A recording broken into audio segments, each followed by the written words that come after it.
Peace, family. Y'all know who it is. It's Dr. Bakari K. Lumumba, the progenitor of LumumbaSpeaks.com, a Black empowerment initiative where we believe we could gain a competitive advantage by always betting on Black. Back once again with a dual stream, along with Bequaline Network. We know the Pan-African social media extraordinaire and the home of African-centered news and information. Have what I believe will be a great show for you all this evening. We're going to be discussing sex, drugs, and hip-hop. Is it over for Diddy? Is hip-hop under attack? Many of you, I'm quite sure, are aware of the news coming out fighting. Appreciation. I'm quite sure many of you are aware of the latest news regarding the hip-hop mogul, producer, artist, of course, executive, Sean P. Diddy Combs. As many of you may be aware, he was denied bail. Right, he was denied bail initially at his arraignment. He appealed that. His attorney appealed that, and he will be held at the special housing unit in the Metropolitan Detention Center in Brooklyn until his next court appearance Wednesday afternoon, according to a law enforcement official.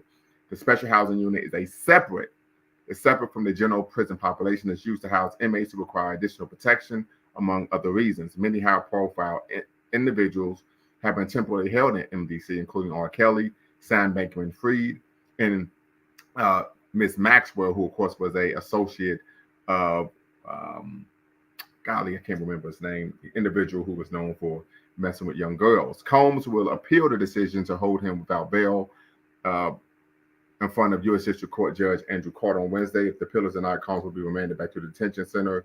Combs, as many of you all know, is charged with facing a litany of charges, including racketeering, conspiracy, and sex trafficking. Of course, an unsealed indictment. There were a number of accusations that were made against the mogul, who now, as many would argue, in the fight of his life, right? And so this is an issue of concern. Many argue that they aren't just going after Diddy. Of course, we heard from the federal district attorney for federal attorney for the state of United States of America, particularly for the Southern District of New York. And the argument they made was that the investigation is ongoing investigation. And many argue that they aren't just going after Diddy. This may be a situation where they're seeking to clean house. We know whenever you are charged with RICO, which of course is a conspiracy, you have to have conspired with someone. P. Diddy's lawyers, Puffy's lawyers, Sean Combs' lawyers are alleging that this was all consensual sex, right? That people flew in to engage in what they call consensual freak-offs. The U.S. District Attorney argues that it's subterfuge. The U.S. District Attorney is arguing that, yes, these individuals were flown in, they would get provided housing, put in plush apartments, so on and so forth. Brother Haru, appreciate you tapping in. Make sure if you're watching, family, hit the subscribe and the like button. They are alleging, however, that under the threat of force and coercion, if individuals refuse to engage in sexual encounters, then the argument was that their housing would be taken from them. That is a form of coercion, a form of force, and you can't coerce or force somebody into of course, sexual activities or even labor of any kind. So these are some issues to, of course, be concerned with regarding the trial. Some have argued that, of course, hip hop is under attack. I've heard names in terms of individuals who may be co-conspirators. I'm not going to put those names out there. I'm not going to name names.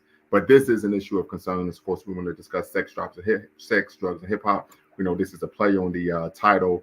Mr. Sandman, appreciate it. Sex, drugs, and rock and roll. But we're talking about sex, drugs, and hip hop. Is it over for Diddy? Is hip hop under attack? So this is the issue of concern, right? So I think we have a lot to unpack regarding Sean P. Diddy Combs. Where do you all think this case will go? Do you think he's guilty? Do you think he will ever see the light of day? And what does it say for his empire, right? So it's a lot to unpack. So definitely want to have that conversation, family. The link is in the description. The link, Sister Michelle, appreciate it as well. The link is also, I will put the link in the chat momentarily. But I think that these are wider ramifications. Some have even argued, I'm quite sure many of you are familiar with Bootsy, who appreciate you, brother. Appreciate you, brother. Uh, he argued that almost everyone in the music industry could be accused of sex trafficking because most people, of course, deal with groupies, and the groupies fly to where they are, then they engage in consensual sexual intercourse.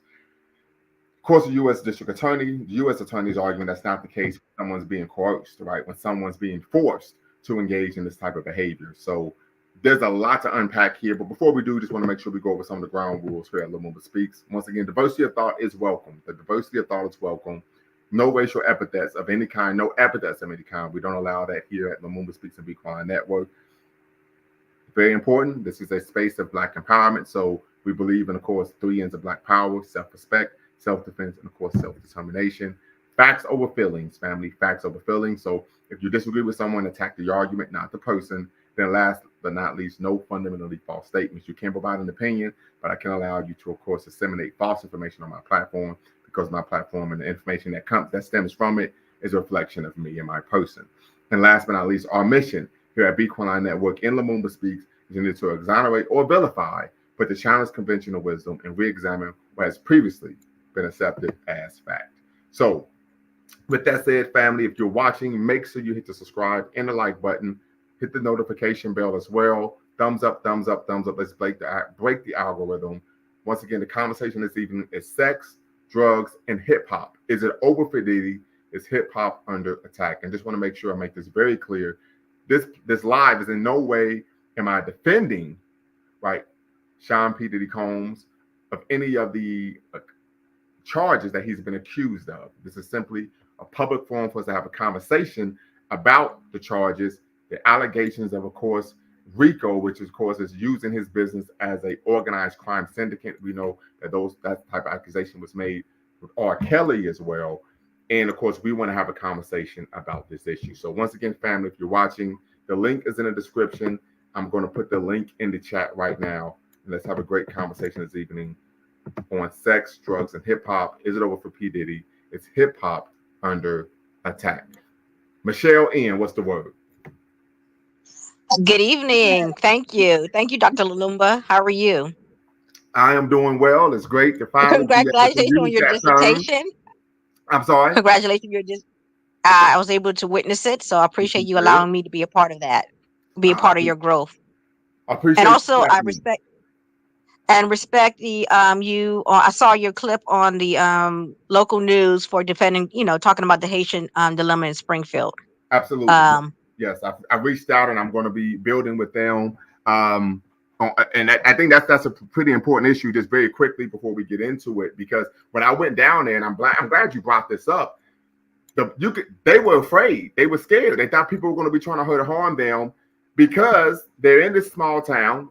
Springfield, only a town of like 60,000, and people were making these false claims about them, and then they started getting bomb threats. People were being harassing them on a job. Their children were being threatened at school, and they're like, "This isn't true at all." So then, when I was there were some them folks who showed up at the Haitian Community Center being aggressive.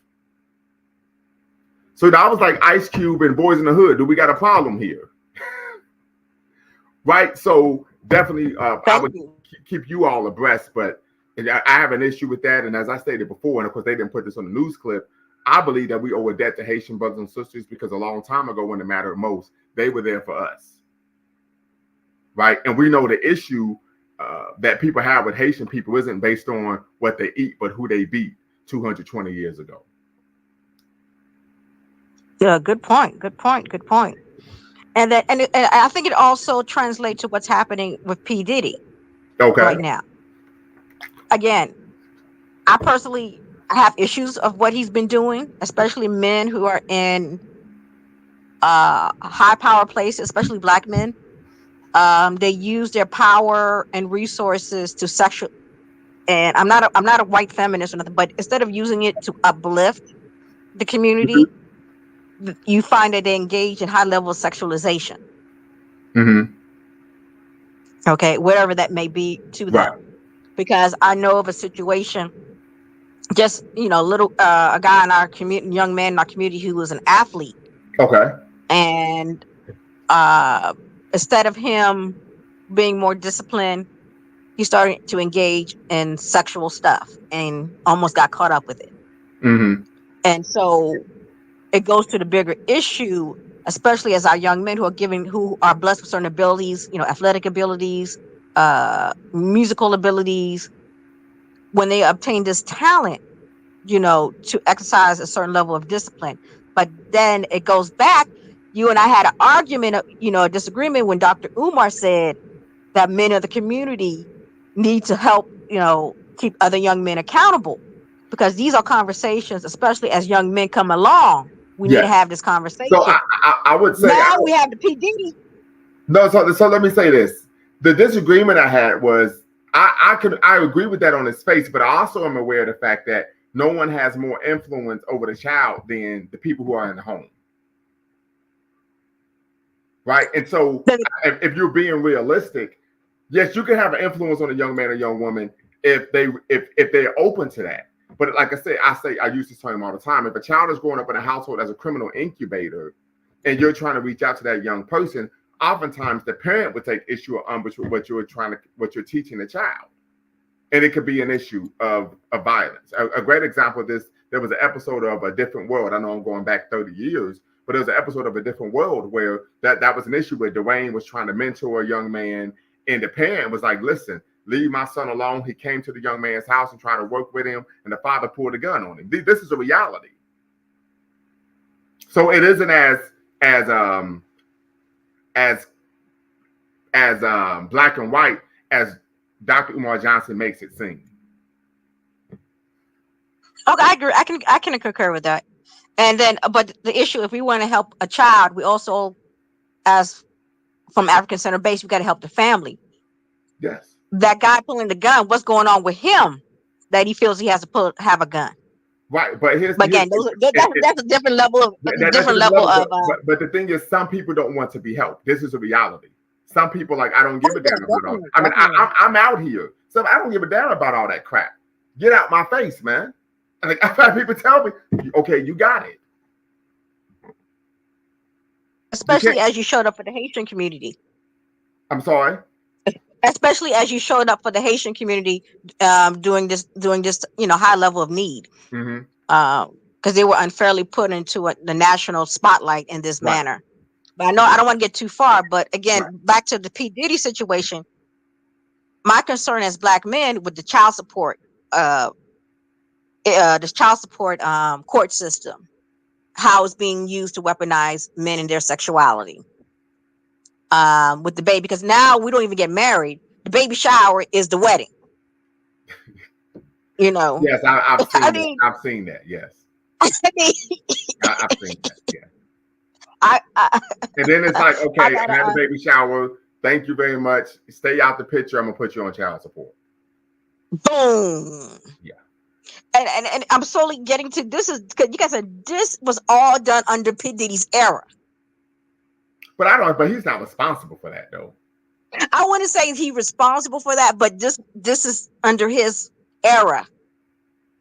If you understand what I'm trying to say. I'm not saying he's responsible, but this is within his era. In his era as a up and coming musician and someone who could have guided the culture in a different way if he really wanted to or cared to. Okay. But now he's caught up in a scam. He got, and number two, and I think another thing with black men need to understand about sexuality, sex is a form of warfare too. You mean warfare?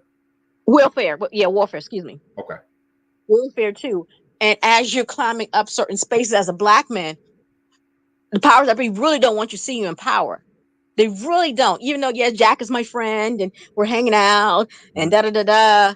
Nah, don't get too comfortable, boo, because he's really got it in for you. So now you're letting your guard down. They're introducing you to certain things. They're introducing you to drugs. They're introducing you to da-da-da. So you think this is cool. Right. So they're letting you do, and plus you have a certain talent. They're exploiting. So they're letting you do what you do. Now, now you think you're getting too big for your britches. Like I think he wanted to sue Chirac and the Revolt because he wasn't being treated right, which was Mhm. being true. But I think he stepped out of his place, just like Bill Cosby. As soon as they reached certain levels, that's when they said, you're getting too big for your britches. It's time to make you humble. Right. But I if mean, they and were I think really, this is a good point because all of these powerful men that we talk about in the black men we talk about in the entertainment industry, be it Bill Cosby, R. Kelly. Now we're talking about Sean P. Diddy Combs, and it's, the argument is that there are going to be a number of co-conspirators who are indicted later on down the line. It's all for what some would consider non-traditional sexual behavior, right? no, let's be real. It's their sexual behavior. That's not our sexual behavior. I know. This has been imposed on I them. said non-traditional sexual behavior. Okay, I understand. Yes. Non-traditional. So, doing popping drugs, having sex, having orgies, being with children. This is non-traditional sexual behavior. And it's becoming dangerous and detrimental to the community.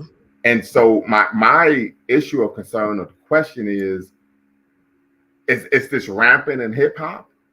If so, are there going to be? I mean, damn near the entire music industry going to be rounded up and thrown into federal prison?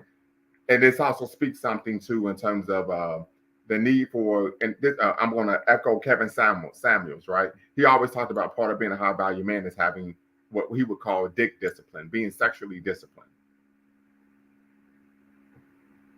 So Definitely. that is an issue as well. I think we're seeing that now that lack of discipline has caused problems, and many are arguing that Sean P. Diddy Combs, Puff Daddy, P. Diddy Puffer he may never see the light of day again. Yeah, I mean, they if you did think live. about Yeah, it, because when have you ever known for the court to say we won't accept a $50 million bond? never. And they know he had it, and they knew he's a man of means, and they're putting him in his place. I don't know if it's so much putting him in his place or the fact that I mean, here's the reality situation. Most people, if you are charged with RICO, you don't get a bond. That's the reality. It doesn't matter what your race, what your socioeconomic status. If you're charged with RICO, organized crime, criminal conspiracy, you're typically not given a bond. That's a reality. Okay, but why did they give him the bond and then say now you can't take it? No, they didn't give him a bond. His attorney. Okay, I assume they gave because the way this headlines. I'm gonna tell you. His attorney filed. So he had an arraignment. He was denied a bond. His attorney immediately filed paperwork to appeal the decision to not give him a bond. By law, you can appeal not having a bond. He was given a hearing the next day, where his attorney put forth all the stipulations that they would provide in order for him to get a bond. $50 million bond, house arrest, no access to electronics.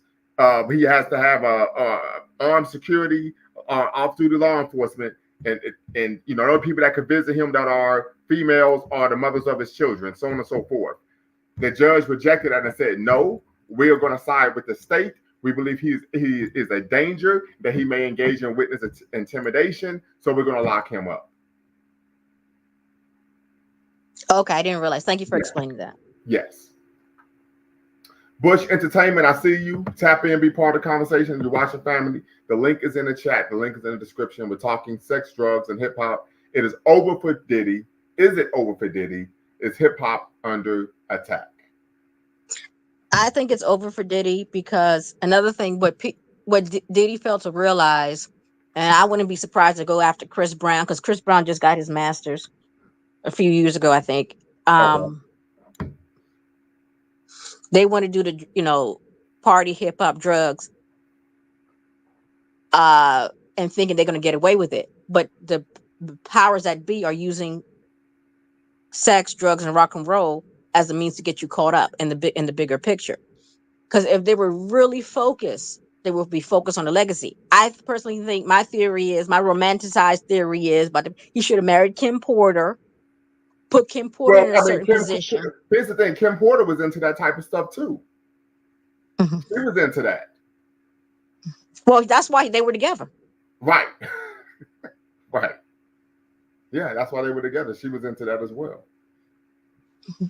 Yeah. And so, And you think Tupac, same situation. and yeah, he was, yeah, because they what they do, I think, is a ritualistic stuff they do to us. And honestly speaking, it's the high level of sexualization is from a ritual. For, I mean, I know some. I'm not trying to be a conspiracy theorist, but sometimes I think it's done so they can spiritually demean us, because we're not that type of people, you know. But so I think there's a spiritual element to it, like a spiritual humiliation for us. But That's why they want us to engage in those type of things, because we're people of compassion, we're people of love. right. Even if you, Well, I mean, well, hold on real quick. I think that is a bit of I think you're essentializing to say that we're people of compassion and people of love. I think that that's a level of racial essentialism. no, I don't think so, because no, seriously, if you look at, I mean, Well, our traditional system. I know that. Like I've studied African history beyond a Mhm. surface level. I can't in good faith make that argument based on all of the African history that I've read. Okay, in terms of That we are when we, in terms of, what you said in terms of we're just naturally but compassionate in and terms of loving and when we everything come like that. together, in terms of intimacy, in terms of procreating, it's not a degrading uh encounter. Okay, got you. Got very quickly. Bush Entertainment. I need you to cam up and queue. Just got to make sure that you're not trolling, and then I'll bring you into the live. Okay, I got you, brother. Okay, I will call who you are. And sister, I see y'all holding it down. I'm gonna tap you in right now. All right, go right ahead, sister. Michelle, you got it. I thought you were going to let Bush Entertainment talk. I'm sorry, because we know we get to talking. Go ahead, brother. Our Brother encounters Chris. in terms of being intimate with each other. That's what I Okay, mean. okay. And that's what I mean. Because that's how you procreate. That's how you bring forth life. You're supposed to be a beautiful experiencing. It's supposed to be an enhancing experience.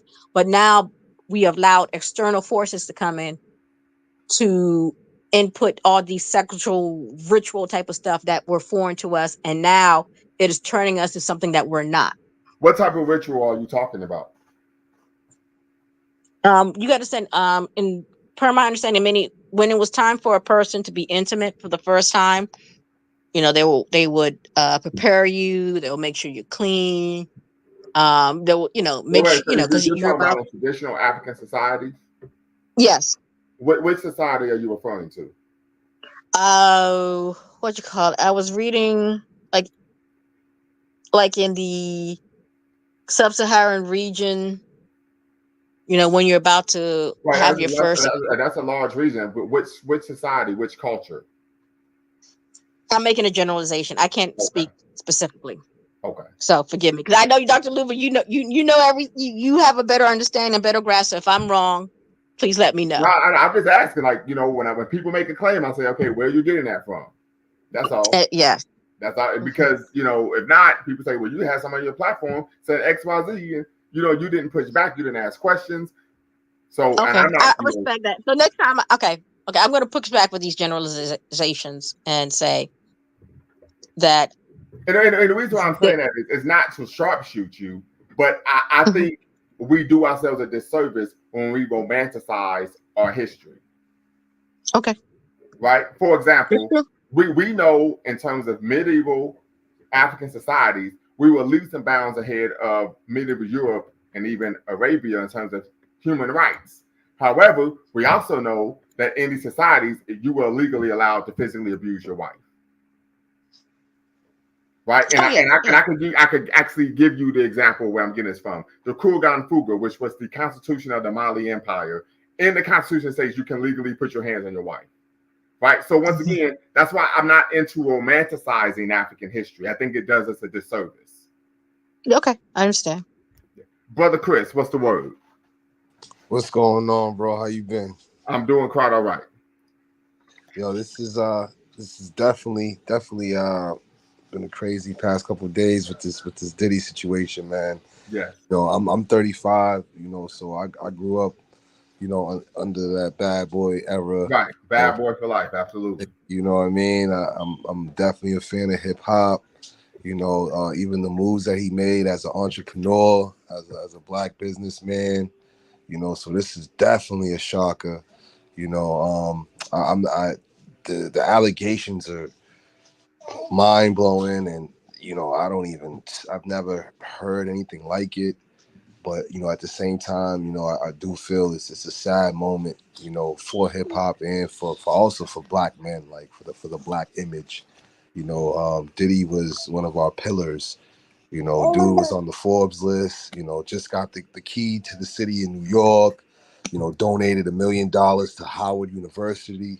You know, these things are very impactful. You know, when young black men see them, and to see all of it, you know, now just get erased and obliterated, and see him, you know, getting humiliated how like this. It's just a whole bunch of, you know, mixed feelings, you know, but definitely, you know, a sad day, man. I'm not one of them dudes that, you know, like to see people down, man. I don't laugh when I see people down, man. You know what I'm saying? Because that could be any one of us. You know what I mean?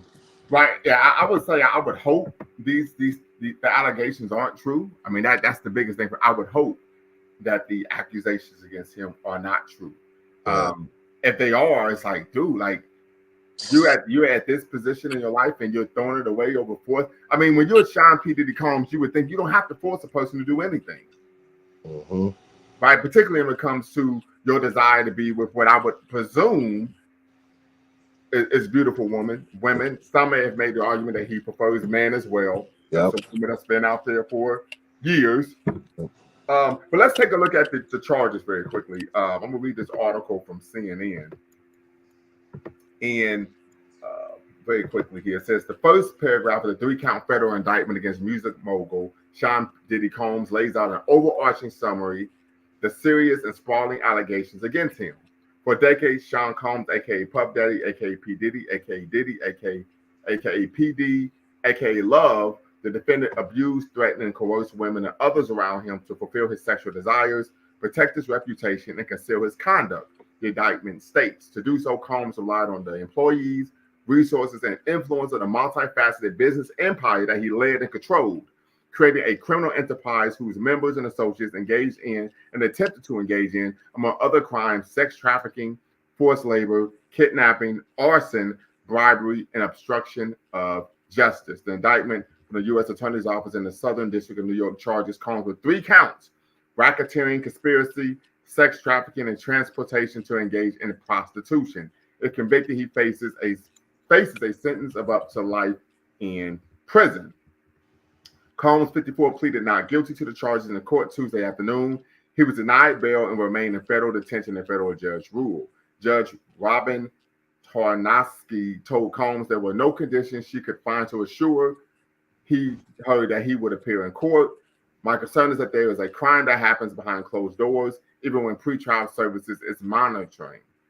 The judge says. In particular, the indictment accuses Combs of leading a criminal enterprise with other associates and employees, alleges he hosted drug-fueled freak-offs with victims and sex workers, notes instances of physical and sexual abuse, and illuminates what law enforcement found in the March raids of his homes.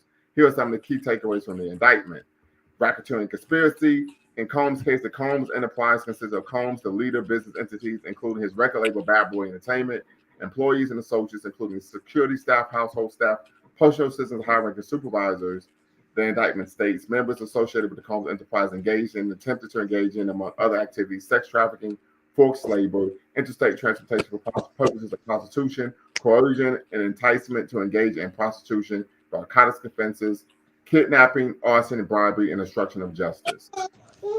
Victims, freak-offs. The indictment alleges Combs held what he called freak-offs or elaborate sex performances in which he drugged and coerced victims into extended sex acts with male sex workers. These freak-offs occurred regularly and sometimes lasted multiple days, the indictment states. The events were arranged by Combs and facilitated by his staff and employees. According to the indictment, the employees arranged the travel for victims and sex workers, booked hotel rooms, stocked them with drugs, baby oil, lubricant, and extra linens, cleaned the rooms afterwards, and gave Combs large sums of cash to pay the sex workers, the indictment states. Further, Diddy kept videos he took of his victims engaging in sex acts, sometimes without their knowledge. The indictment states he allegedly used those videos to exert control over his victims. Combs also used the sensitive, embarrassing, and incriminating recordings that he made during freak-offs as collateral to ensure the continued obedience and silence of the victims, the indictment states. Of course, we all familiar with the video of him assaulting his then girlfriend, Cassandra Ventura, also known as Cassie. So, yeah, there's a lot here. There's a lot here. Yeah. My question to you guys at the panel: white men, when they want to do their freaky deakies, they have a madam that they consult, and they handle everything. So nothing's affiliated with them, nothing's associated with them. P Diddy was well enough where he can just call. I mean, it's wrong, but you also got to be smart. Why are you going to use your employees, anything immediate in your immediate circle for these type of things? That's my issue with P Diddy. If you're going to do wrong, do it right. Well, I don't think there's a way to do wrong right. To be quite honest with you. Yeah. Because if you're going through a madam, that's still prostitution and sex trafficking. It's still a crime. Yes, it is. Yes, it is. Yes, it is. Yeah. So there is no right way to do wrong. But when you just have some level of distance. But now that you have employees, people get a little bitter, things come up, okay, I got this. Well, I think once again, here's the issue. Whenever there's no way to insulate yourself when you're doing wrong, because if you have somebody else do it for you, they're gonna say you're running a criminal empire. Right? Exactly. If you contact the madam yourself, they're gonna say he's so stupid that we recognize his voice on the phone. So there's no way to do wrong right. Okay.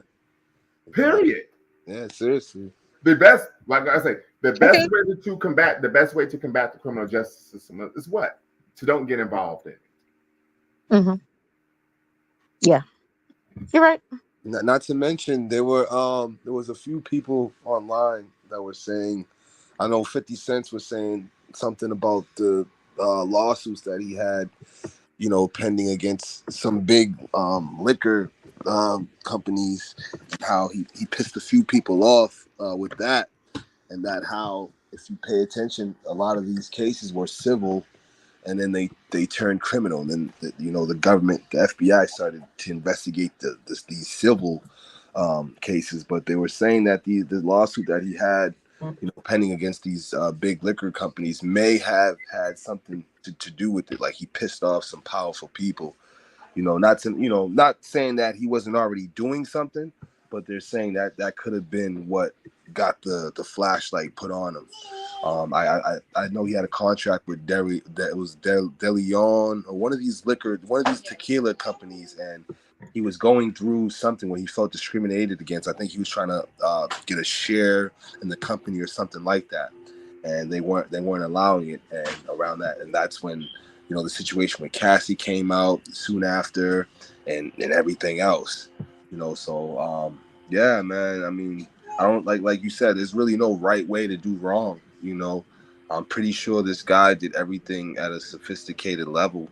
Even keeping tapes of people and using that as blackmail.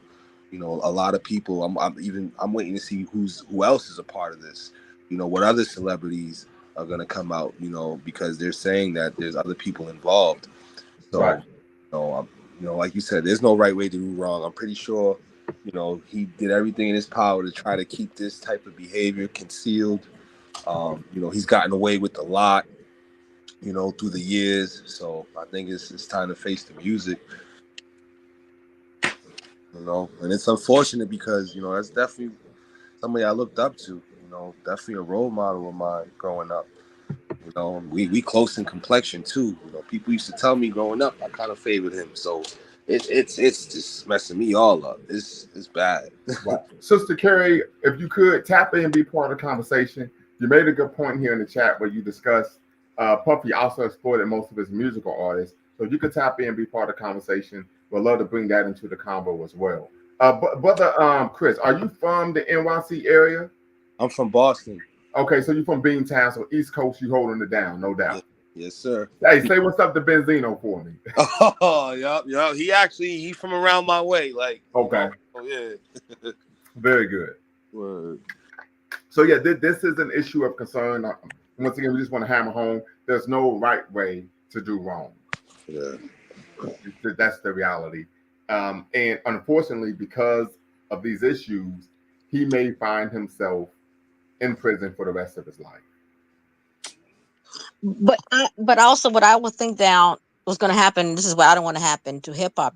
History is going to put it down that hip hop is a was a music of high form of sexualization, and it goes back again to the stereotypes as black people being highly sexualized.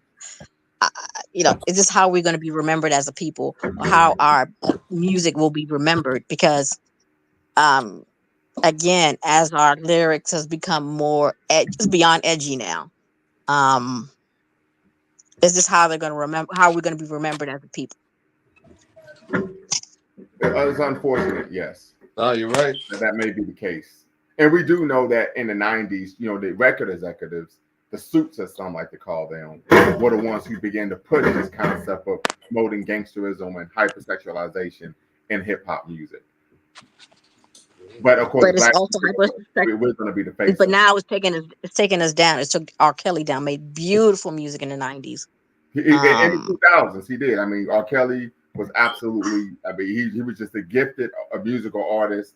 He made not only did he have a long string of hits for over 2 decades plus, but he also wrote hits for other artists as well. Charlie Wilson, Nivea. I mean, you just right. So, and one of the issues, and this is something I think that we really could bring up is with the R. Kelly situation. And many people argue that the case against Sean P. Diddy Combs is akin to the case with R. Kelly because he was charged with RICO as well, criminal conspiracy.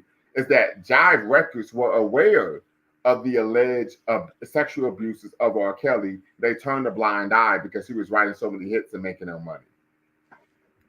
Wow. Oh, yeah. Definitely. But wasn't some of these record labels supplying women? I'm sorry? Weren't some of these record labels supplying women and drugs to some of these artists anyway? They were. Guys like Clyde Davis, these guys are suspect, man. I've been hearing stories about Clyde Davis for years.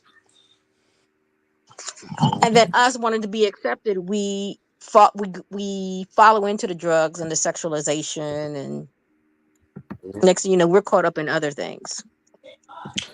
Can I say something? Can I speak? Go ahead. So, I would always look at it I would always use this analogy when I think about hip hop, right? Because clearly you have a population of people that are engaging in things that we know to be morally incorrect. Guys talking about selling drugs, sleeping with different girls, being, gloating about having money and stupid, ignorant things. We know this to be wrong, but at the same time, we enjoy it, right? And it got to the point where we started to glorify, subconsciously things that are super, super wrong and super negative for us.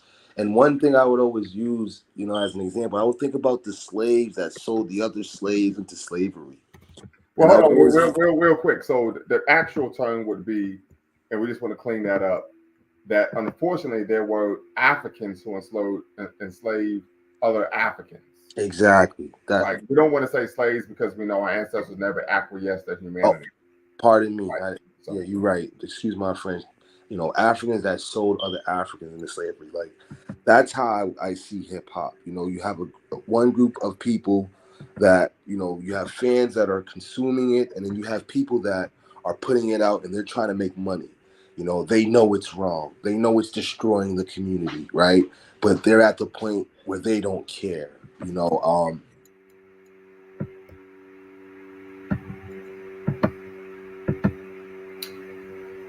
Go right ahead, brother.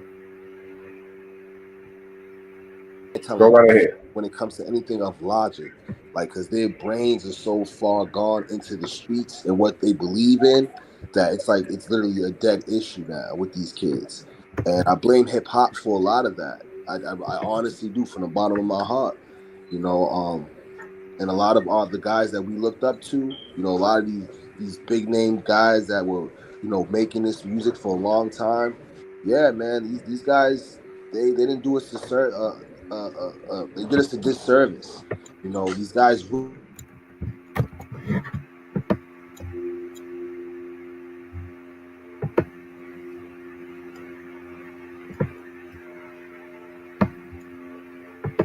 Bush Entertainment, are you still there? Hello? Yeah, we're having some issues with your sound.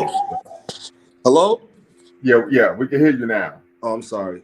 You know, but yeah, even though it's something that I grew up listening to and I love, at the same time, I'm not gonna lie, it's bittersweet. You know, as you get older, you really start to see that it's really an ugly industry and it's an ugly game. And if you pay close attention to the lyrics, it's really evil and wicked. And you know, so it's unfortunate that it's taken us a long time to really notice this. You know, yeah, that's. If I may say something, Bush Entertainment, I would like to say that no, we've like Dolores tried to make herself concerned, especially with before Tupac died, about the lyrics when it started to get really edgy, and Tupac and her got into it, and the industry got into her. You And then talking about years Yeah, ago, Steve Dolores Tucker. yes, and then back in 2006, 2005, when Nelly had this girls with the credit card and the butt cheeks, and so Yeah, that You was talking about Tip Drill. yeah. That was a little controversial, and they started to have little town halls on BT, and then it went away. They had a little for a minute. They had this thing called "Is Hip Hop Dead?" and people would come and talk and say little stuff. Common came around. He had a little hit after that. I mean, this is per my recollection, Mm-hmm. and then it went away.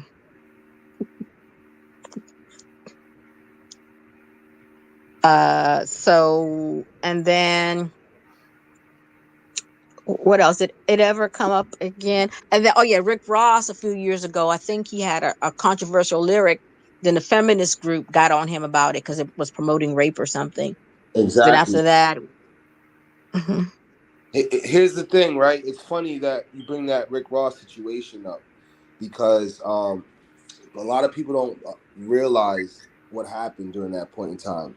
See, Rick Ross got off code, and what I mean by he got off code is these record labels. It's okay to talk about black murder, right? It's okay to talk about killing somebody black, robbing somebody black, or anything like that. But the minute that you talk about something universal, right, like a rape that people of other races can relate to, that's when they pulled the scholar the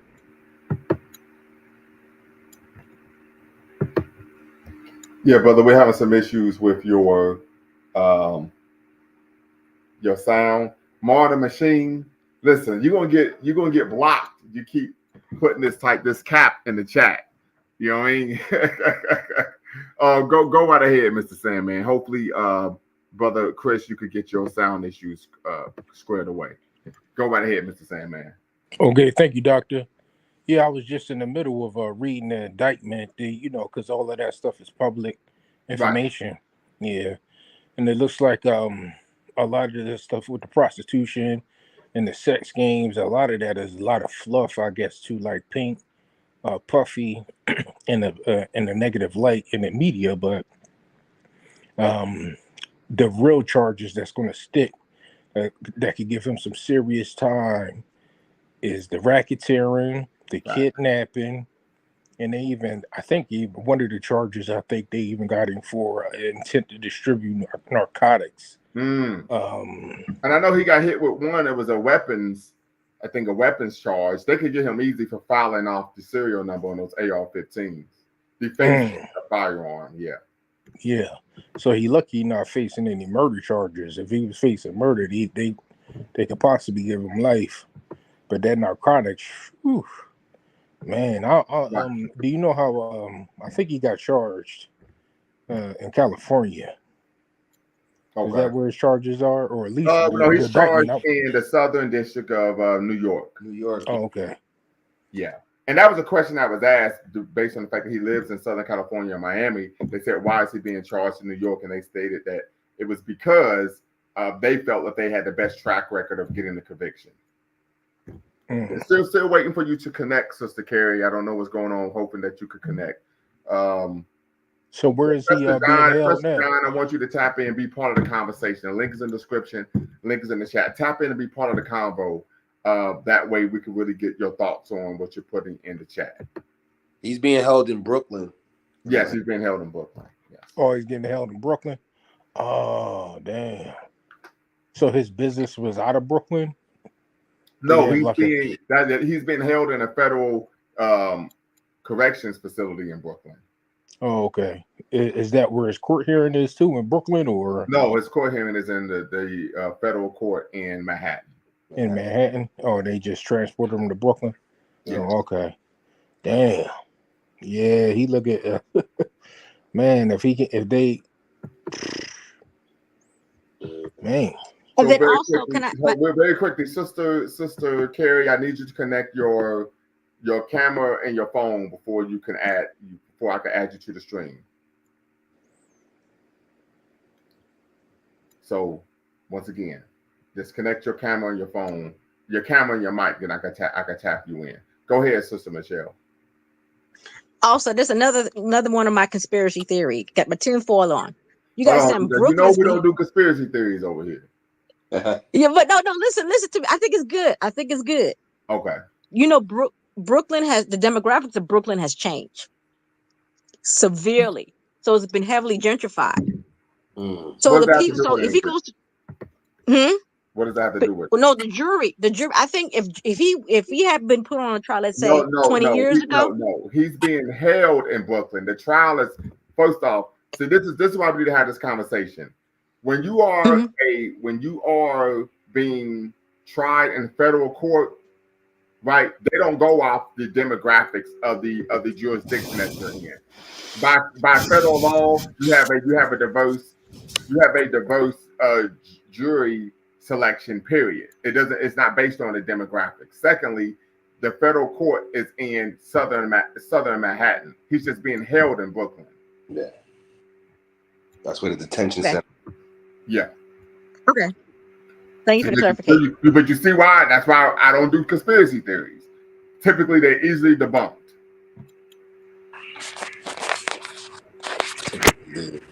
Yeah, and a good example of that would be we talk about federal court when, and actually the demographics have changed in Brooklyn to where now people of color are the primary demographic in Brooklyn.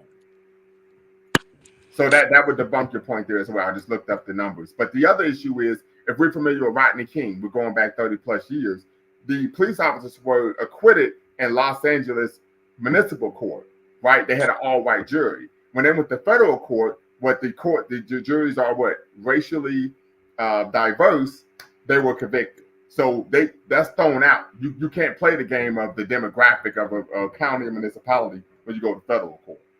Yeah. And I think that the feds have not applicable. The feds have like a 90% conviction rate. Right. And the reason why is because the feds do when they arrest you, they've already done a lengthy investigation. The state, they arrest you and then they investigate. That's why. Yeah. Sister Carrie. Yeah, I'm looking at the indictment now. So they're saying they're charging him with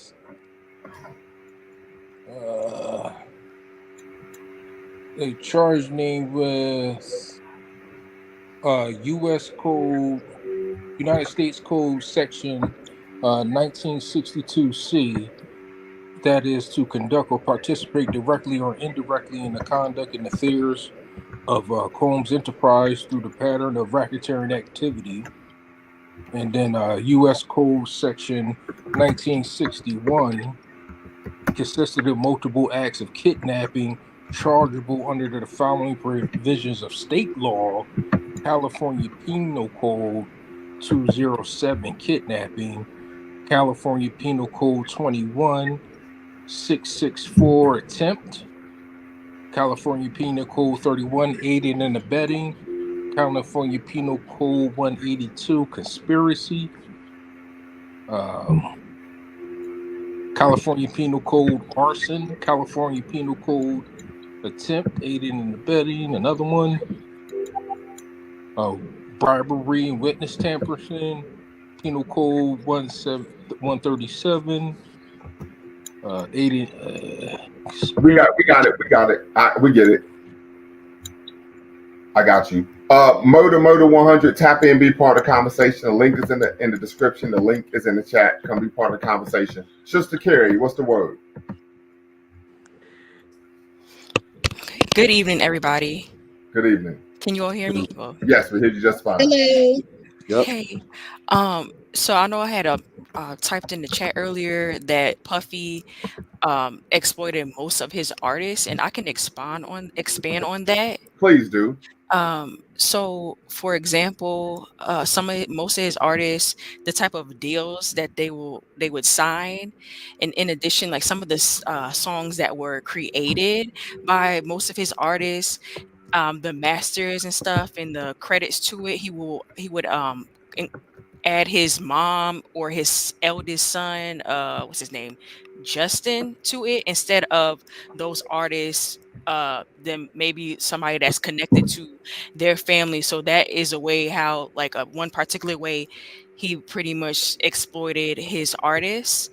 Furthermore, the song "I'll Be Missing You," where he went, well, he sampled Sting song from when he was in the Police, but then the same thing, the credit went to Sting, of course, because he's the original person who created that song, and then I think he has to pay a certain amount of money to him every time when it gets airplay and so forth, or gets streamed.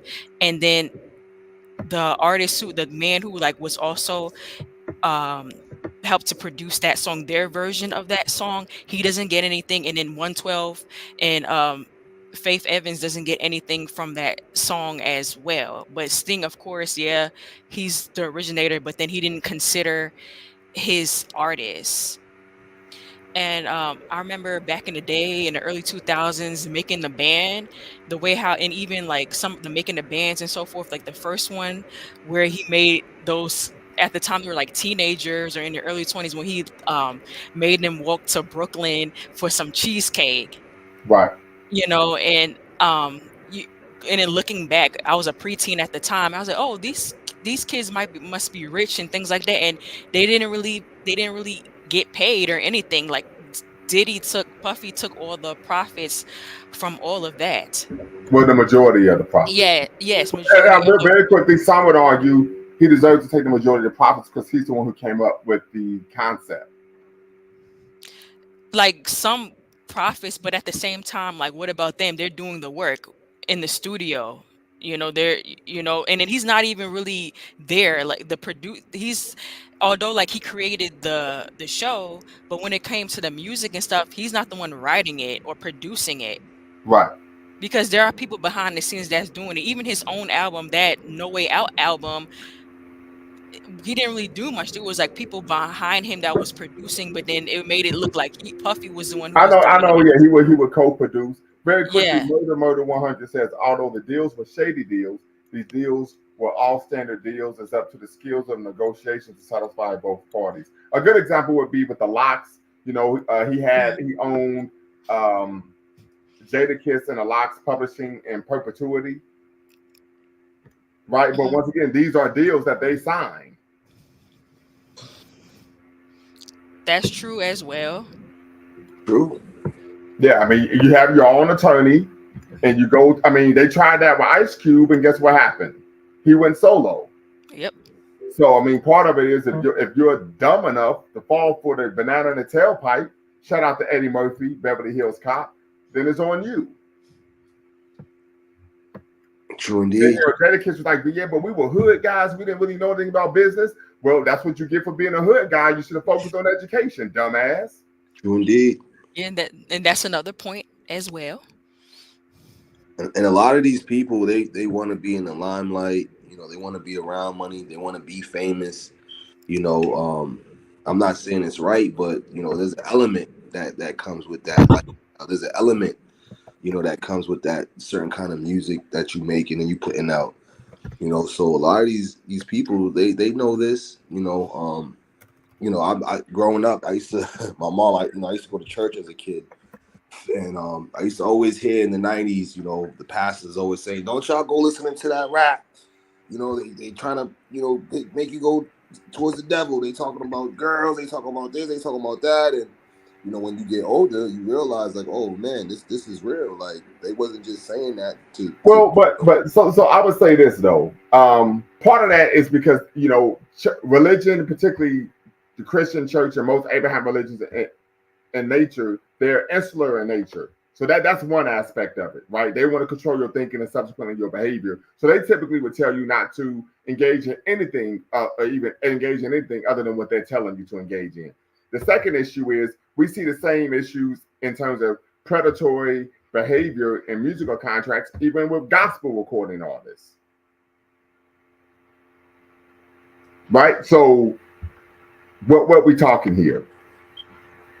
Not true indeed. So the reason I'm saying this is because many of you know that I have a severe anathema for Abrahamic religions, and what happens is, and we're quickly going to get into the weeds and bring it right back, is one of the ways that these churches and these pastors, these pimp preachers, suck people in is by making claims that are true, but in the back end they're running game. Right? So yes, we know that oftentimes in hip hop they're promoting what some would argue is a nefarious lifestyle. Right? Most people would say, hey, this is just entertainment, it's not real. It's the same as Arnold Schwarzenegger being a Terminator in the movie, but he could still go and run for governor. Mm-hmm. Right? And so that's the argument that many will make. But typically that's done as a way to try to control people's thinking and subsequently their behavior. Because there are as many nefarious things in the Bible that far outweigh what we find being promoted and even talked about in the hip hop community. True. Right. And so what happens is people pick and choose what they want to follow in the Bible. And I think we should be happy about that, because if people actually follow what was in the Bible, damn near everybody would be in prison. True.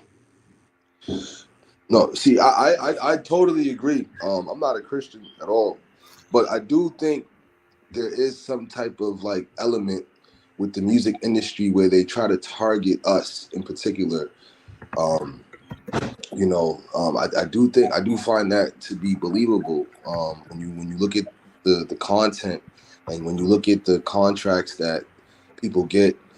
Me myself, I'm a recording artist, and almost about 10 years ago, I had the opportunity to sign on with a record label. And the reason why I didn't sign is because when I read the contract, they were infatuated with the brand that I had at the time. And at the time, I was I was a gangster rapper. I was on some gangster shit. I had, dudes around me that was on that too. And the label, they liked that. It was an all white label, a bunch of white guys, that lived from the suburbs, and they were interested in making money with us. Right. One of my boys signed, you know what I'm saying? He signed for $100,000 with them. And to this day, he's still sticking to the brand. To this day, he raps about guns, murder, and selling drugs. Right. So I hear what you're saying, but I do feel like there is an element where there is some type of conspiracy there, where they're trying to push this self-destructive airwaves, and as they're trying to push this self-destructive image, and it's working. Well, I wouldn't argue that it's a conspiracy, because a conspiracy is something that's done in private and secret. This is an open secret, right? So I think that's one issue, that it's not a conspiracy. The second issue is we still have to choose to go along with that. There are several artists who have integrity, say, hey, I don't want to promote this racially disempowering, self-defeating, self-destructive behavior to our people, so they become an independent artist, and actually there's more money in becoming an independent artist. But I understand what you're talking about when you talk about the gangster rap. I know a little something about that. I used to, do a little something myself. You know what I'm saying? Rec center in the winter where the kids can shoot the J. They don't even shoot the J, sell drugs, shoot and spray. I'm no better, still move a deuce a day. That's 2 keys. I still move the yay. I know what you're talking about. Aye. You know what I mean? I like that. Don't tell nobody. Word don't up. tell nobody. Because once again, it's Dr. Lumumba now, so don't tell nobody. You feel me?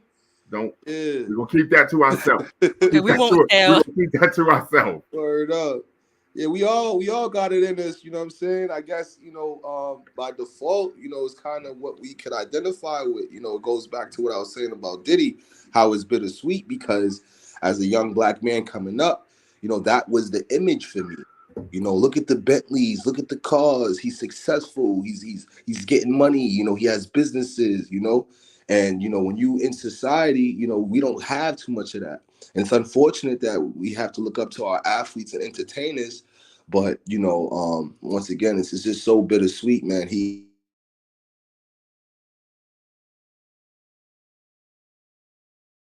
Bush Entertainment, you still there? You were going real good. I'm sorry. Yes. Can you hear me? Yes, we can hear you. Oh, I'm sorry about that. But yeah, once again, he epitomized black excellence, at the highest level for us. So, I definitely think, the black community it's a sad situation, it really is. And then you have other races chiming in, making, fun of the situation also. I think all that doesn't help us either, you know. It's really bittersweet, you know. But once again, man.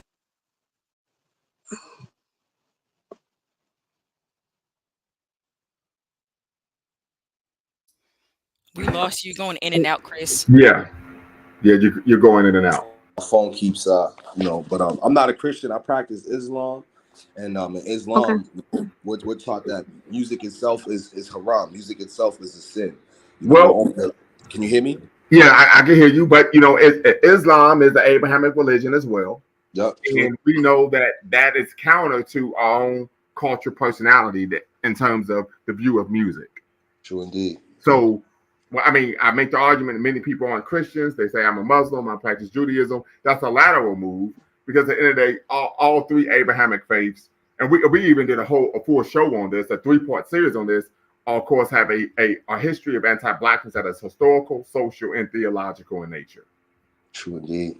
So, yeah. True indeed. Because you think Brother, about it, Bush Entertainment, I have one quick very, question. very, very quickly, one of the cultural impetus and ethos that helped us survive the Holocaust of enslavement and never deny our Africanity was what? The drum. Right? I mean, there's a litany of literature on this. We're talking about what's the book? Tracing Our Country Marks by Michael Gomez, Slave Community by John Blassingame, Slave Culture by Sterling Stuckey, Myth of the Negro Past by Melville J. Herskovitz. So that in itself is something that concept of music being haram is something that is antithetical to African culture, to our own culture. Facts. Yeah. I struggle with that. No, you're right, because that's something that I struggle with, and that's one of the reasons why I only put out positive music. Because I feel as if, like, okay, you know what? Let me just, anything that I say, I want to make sure that I'm saying things that if they do catch somebody's ear, they're not going to affect them in a negative way. Right. So right. No, you're right, but, man. But the fact that you are aware of it, that means you're well on your way. Very quickly, pro-woman is in the chat. Pro-woman, prolific, pro-life, professional. Tap in, be part of the conversation. This is a great question she asked to Brother Prester John in the chat, but I'm going to pose it, of course, to the panel. Do you think Puffy will live to tell or get Epstein? That the argument, yes, is that he got a lot of names, right? In the argument, Epstein. I'm sorry, Epstein. The argument is that they've gone after Puff because they want him to tell tales. Yeah, I think Puffy's gonna mention several names. So if he's going down, then he's gonna take other people down with him. That's what I think. I agree. I agree. I think the same thing. I also read that he's having like really bad withdrawals. Like Puffy was doing, a lot of cocaine and, some heavy drugs. So they're saying he's having really bad withdrawals. And that's never a good combination when guys are looking at serious charges, especially guys like that.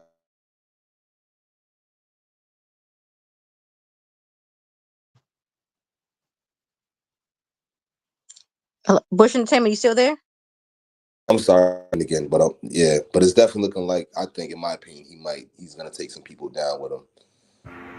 Bush, I have a quick question. The guy who signed that contract for 100,000, whatever became of him? He's currently in federal prison, but he still makes music. He still raps, and he's had a couple features with some big name artists and things like that. Is he able? Is he able to still support himself and his family, even though he's in the big house? Well, not he's making. I guess I don't know how that works. He's not doing any shows, but when he was home, he was making money off of it from shows and things like that. So he does have music on platforms that has a lot of streams. So I believe he makes his money that way.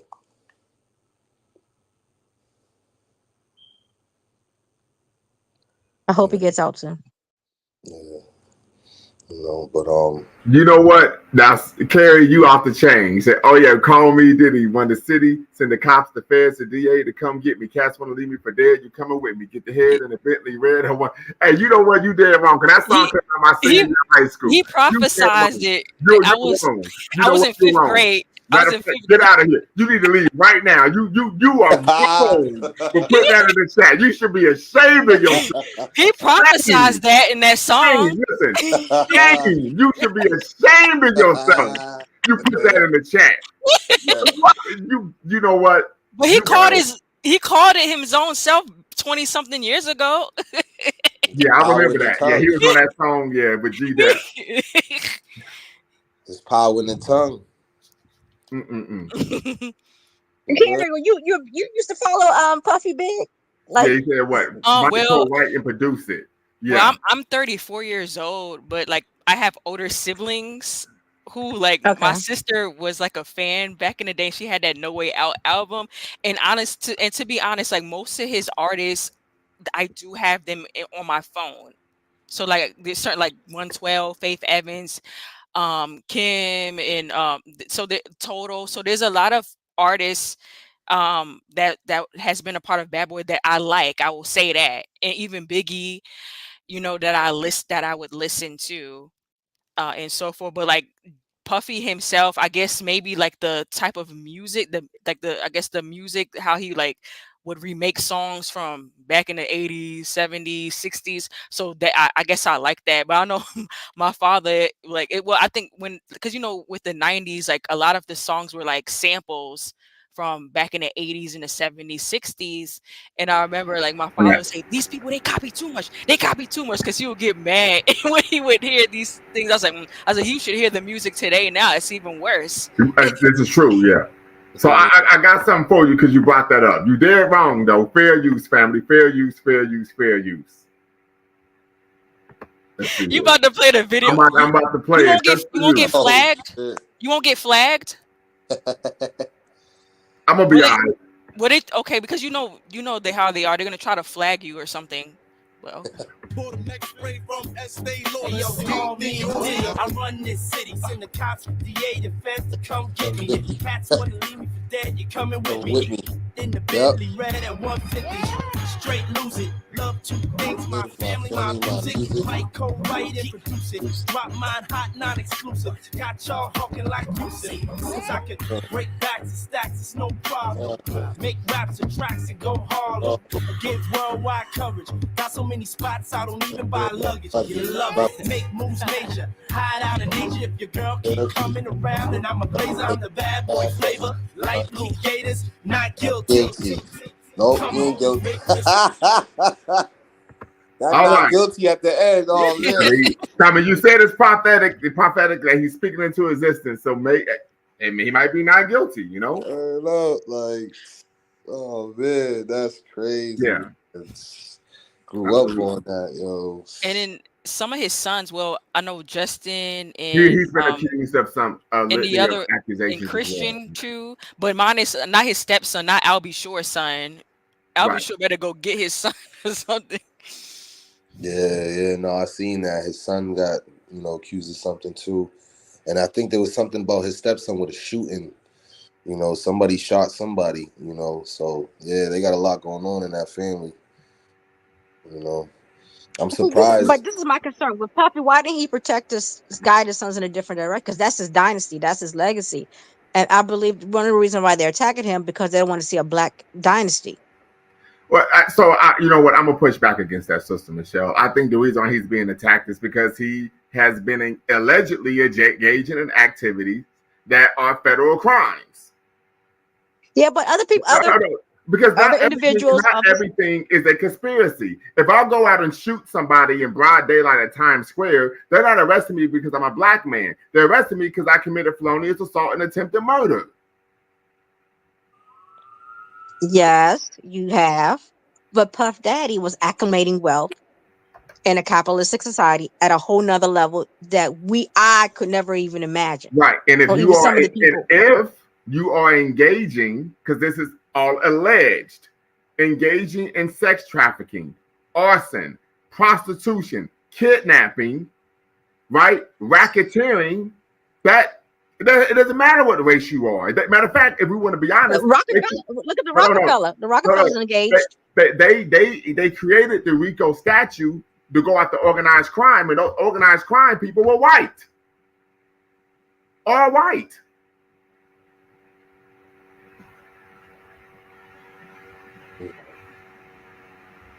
That's why the RICO statute was even made. It was to go after white or organized crime, known as the mob, the mafia.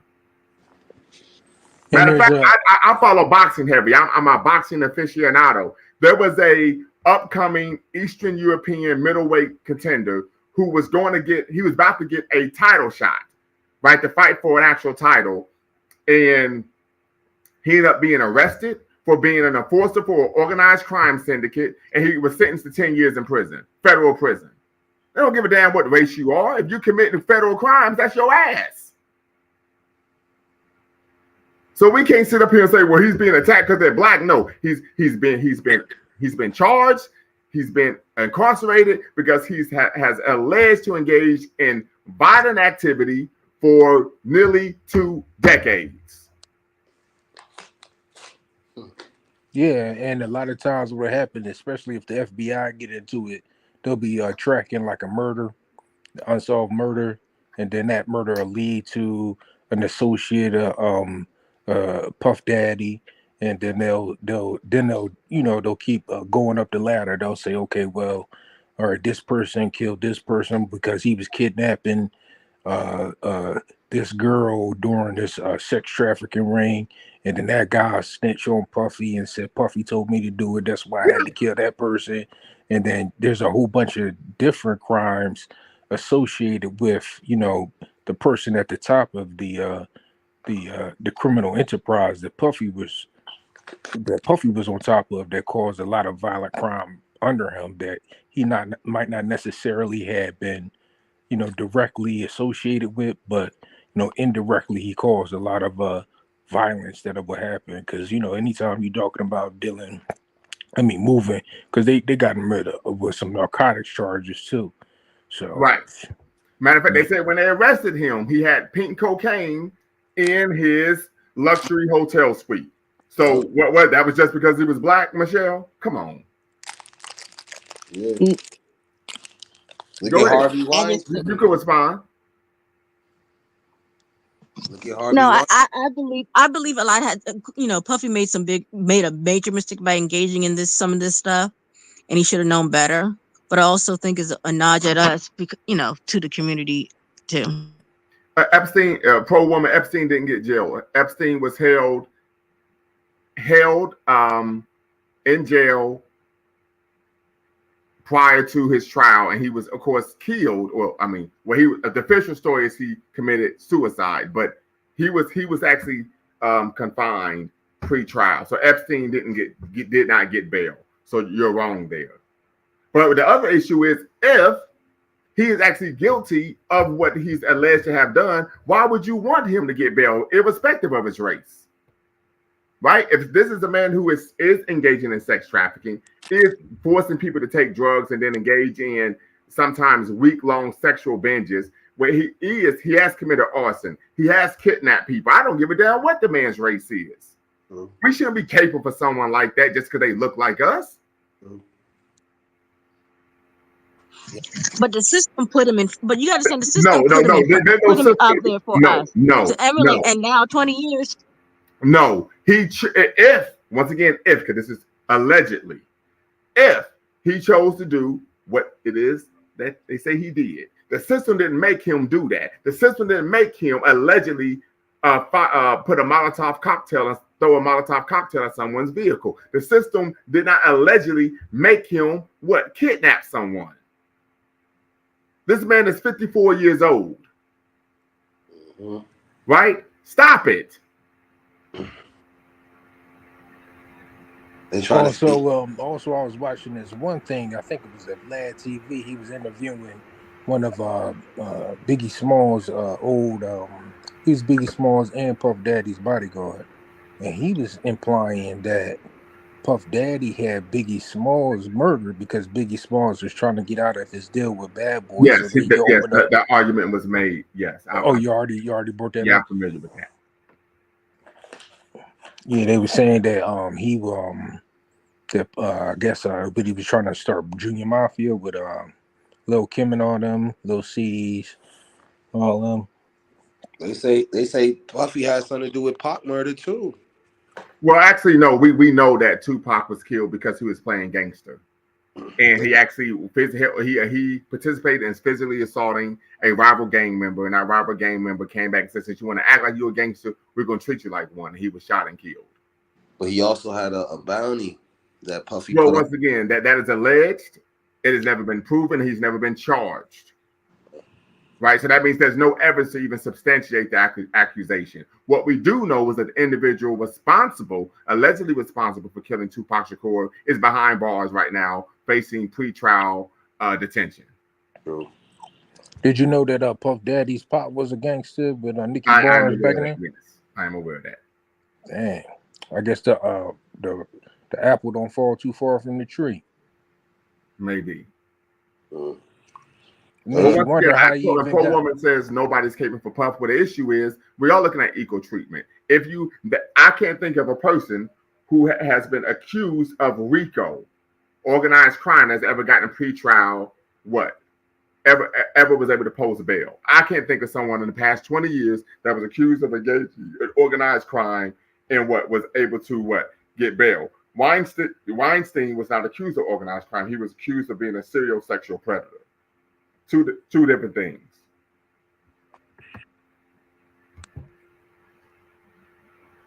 True.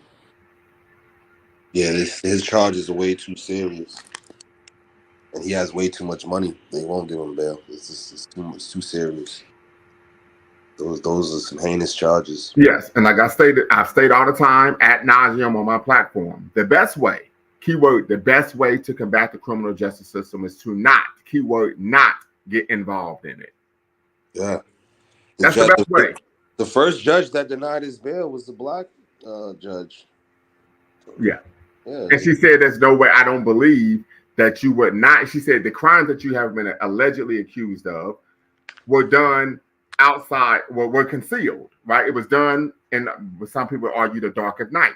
She said, there's no way that you could lead me to believe that you will not continue to engage in these activities behind closed doors. When they arrested you behind you had cocaine in your goddamn hotel room. Exactly. Yeah.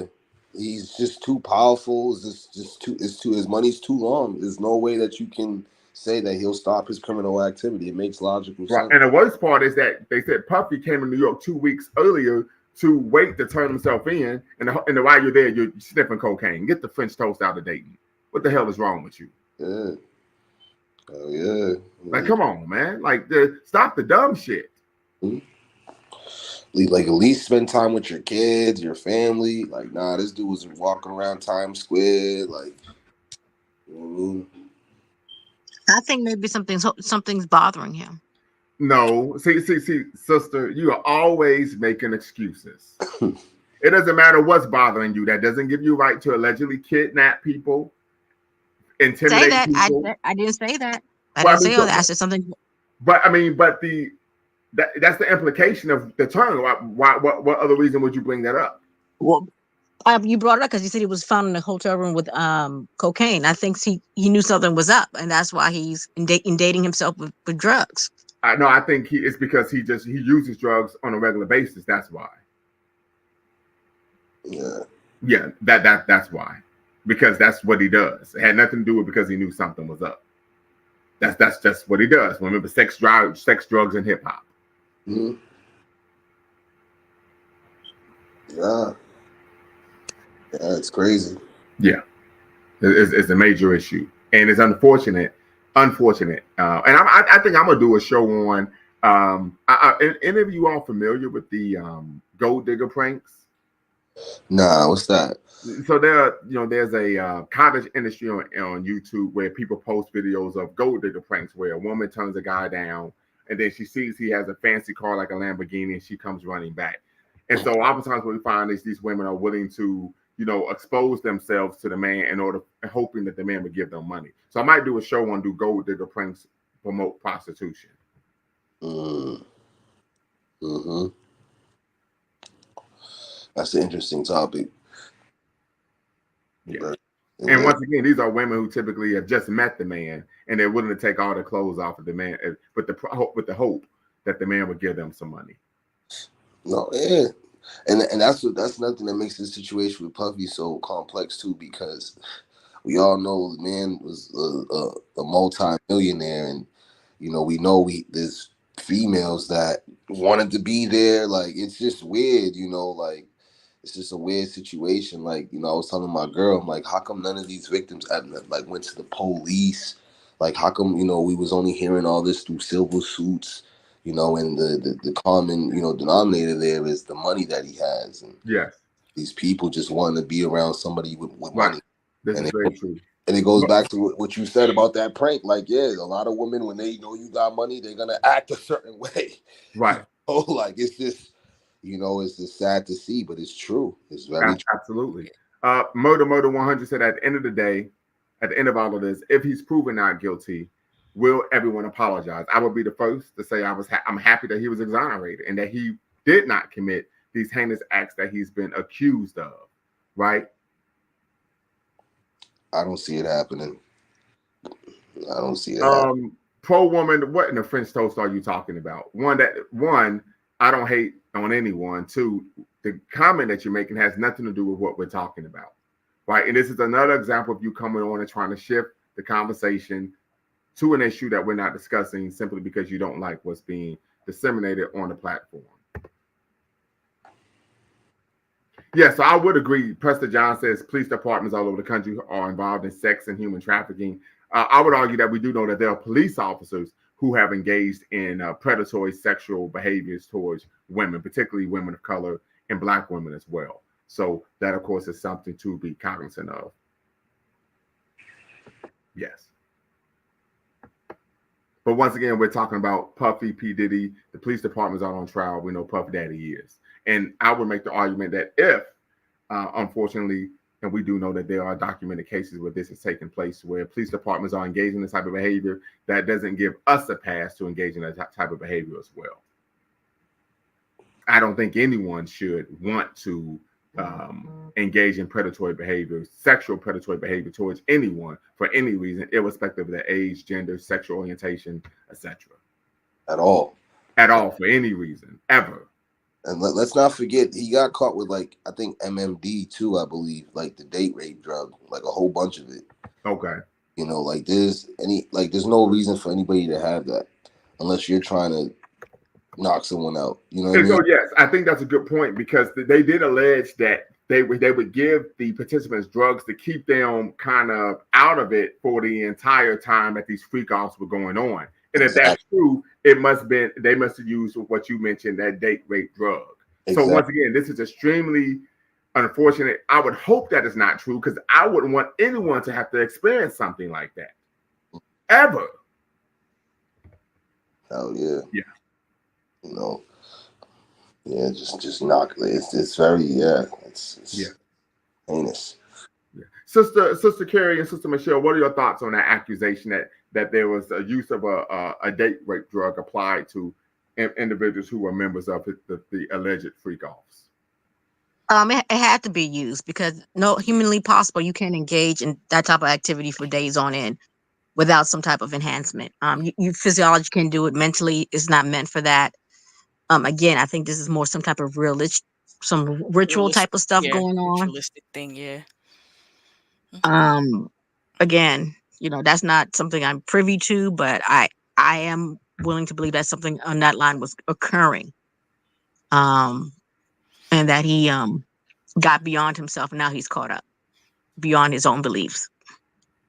Yeah. It yeah, I agree as well. Like the drugs were involved and so forth, to like keep doing it for days on, to be doing those kind of activities and so forth.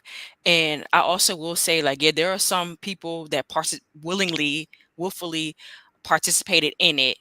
Right. So I know that there are those, and maybe Carisha could be a part of it too, because it looked like the way how she comes across, she was enjoying those kind of things, and there are certain things that she has said that could have could incriminate herself as well. Who is Um Carisha? the she's from she's one of the members from City Girls. Oh, okay, got And you. Okay. yes, and however, at the same time, there were people who are innocent as well. So we have to keep that in mind. Of course, there are those who participated and they consented in doing it, and then there are those who are innocent or whatnot. And even like with them like reporting right away, he's a powerful person. So with the some of the, if you read all the documents, he also would have law enforcement there too. So how can some of them go to law enforcement where he has law enforcement a part of these things as well? Mm. So where did you read that law enforcement would take part um in some of these activities? if you I can send you the link to it, because I know I was watching a live who's there's this lady on YouTube as well, and I watched her live, and she was reading information on her live stream about it. And I can send that to you, Okay. because of course when you're a powerful person, you're gonna intimidate and threaten you, and then um also threaten to cause physical violence as well. Yes. Yeah, put people on payroll, basically. You know, that's why. And then another. I'm sorry. Go ahead. Oh no, please continue. I'm sorry. No, they were saying, I was hearing rumors that he might, if he's convicted, he'll probably get sent to a supermax facility because of the level of seriousness and the money that he has. He has the ability to, put COs on payroll, things like that. And usually people with that much money, they put them in a supermax for that reason. When you're at that, you get to that level, they don't even trust the COs around you. So You're right about that. You are right about that. Yeah. If they believe that you have the propensity or the resources to plan to escape, they're gonna send you to ADX in Colorado, Florence.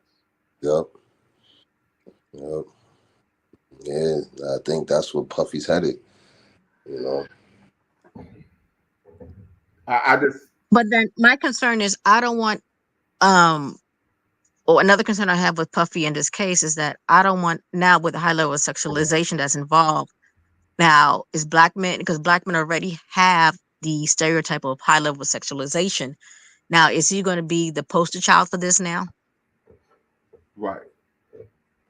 I think another question that we can ask is, what would compel people to even get involved in this in the first place? Because the argument that Puffy's lawyer is making is that this was all consensual.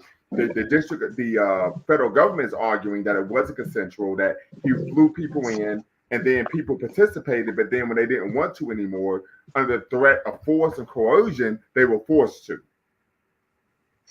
I worked with a young lady who was an alleged groupie, and it starts off really innocent, and then next thing you know, you're caught up because you're looking for the fame, the glamour, and then you're so caught up. Now you're doing things you may not think you're going to do, and now there's the criminal element becomes involved, and you really have no real way out any longer. Huh. So I mean, it sounds You're talking about somebody who, yeah, it is, because you're talking about someone just barely who's barely just over 18. So technically they're an adult. They're in the they're looking good. They're in the best shape of their life. They're modeling. Somebody asks them out for a date. Next thing you know, it's good for the first few months, and next thing you're engaging in stuff you never thought of. Okay. True. Yeah. A lot of young, naive women, definitely it happens a lot. Alarming rate, you're right. Because the rap hip hop lifestyle looks so appealing, especially the girls from the inner city. Right. These black dudes with phantoms. So, options to get out of their circumstances. They feel this is a way out. Well, I mean, the best way out is education, right? So, I mean, for example, I remember Superhead when she was talking about how she would be partying with rappers and producers, and she said she went on a date with a guy and he gave her $10,000. She said 3 years later she's homeless, living in her car with her son, and he wouldn't give her any money. And I'm like, because well, she got caught up. That's how they get caught up. right, but Imagine being 19. but my issue, and Brother Maximus, I hope you could tap in and be part of the conversation. My issue is that's why you should have had a job and should have been working, rather than running around throwing yourself at men, hoping that they give you money to sustain your lifestyle. So that's your fault. Because I would tell my own daughter that. You're going around throwing yourself at people, offering yourself sexually, hoping they give you money, which is prostitution, which shows you have very little value for yourself, right? You put yourself in that situation. Then why is the industry? Does the industry curate circumstances in which men feel the only way they can get? They're getting women in that way, in that manner. Well, the industry doesn't create that circumstance. Women throw themselves at men who they believe are rich and powerful. It doesn't matter what industry you're in. Mm-hmm. But that's also, I think, it's a level of innateness, because women are attracted with men with power. Right, but once again, the women are throwing themselves at the men. The women are the ones making themselves vulnerable. True. That has nothing to do with the music industry.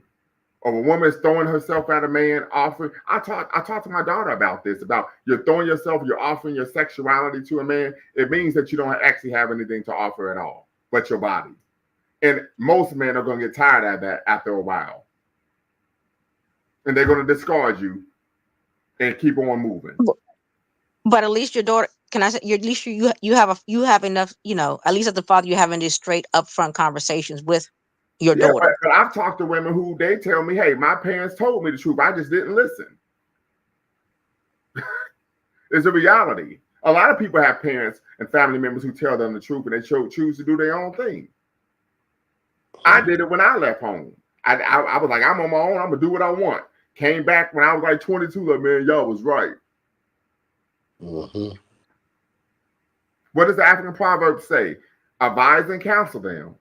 If they do not listen, let adversity teach them. Mm. That's an African proverb.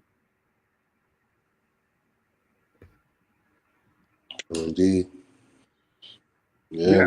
And another issue I'm having, I had a young lady I was working with during the pandemic. She got the broad idea to start doing OnlyFans during the pandemic. Say that again. She decided she wanted to do OnlyFans during the pandemic. Right. So I said, this is because I live in a DMV, and I was like, this is a DC. You never know where opportunity is going to lead you. Yeah, Chocolate City. So, I know. Look at you. So I know we're about to be vanilla, but that's a whole nother discussion. You're right. We need to do it. So a few months ago, she's calling me because she needs a reference, because she's trying to get a security clearance for a government contractor. And she's worried about some things in her past, and I'm like, such and such, we talked about this years ago. This is what I was talking to you about. This is what I was afraid, because we live in a government area. You don't know what opportunities may lead you. So she said, well, luckily, hopefully it's just a low level clearance, yada yada. So I'm just hoping she passes her clearance and can get a job. But again, This is the issue. Like you said, we try to talk to our people, but they don't listen. Yeah, some of our people don't listen. Yeah. Some of our We people don't listen. got people in our So, community who do listen. They're seeking. Mhm. They want, help. They're seeking people to actually be able to guide them and mentor them and help them move through life in a manner that is as less complicated than most. yeah, and that's why I'm concerned with the over sexualization, because a lot of these young men and women think they're going to use their sexuality to make it, and good You amount froze of up. cases they don't make it. Mm-hmm. Again, I've worked with people who are formerly in the industry as exotic dancers. Now they have to get regular jobs. Right. I mean, Yeah, and a lot of times that comes when most people turn to the sex industry because they don't actually have any professional skills. I mean, that's just the reality. It's the reason why a lot of black men turn to what? Sports, or I'm gonna be the first drug dealer to never get caught. Exactly. Right? Because they don't actually have any real professional skills. Exactly. and then one of my then I had a former exotic dancer who was on my caseload, and I was telling her, because she had a few kids and her body is tight, and so I used to take her around because I wanted her to get a personal training certification. So I'm like, you can stay home, train people for $60 an hour, $50 an hour. Do some exercises, go to these little senior citizens, 1, 2, 3, 4, and get your money and go. So we started it, but she never finished the training.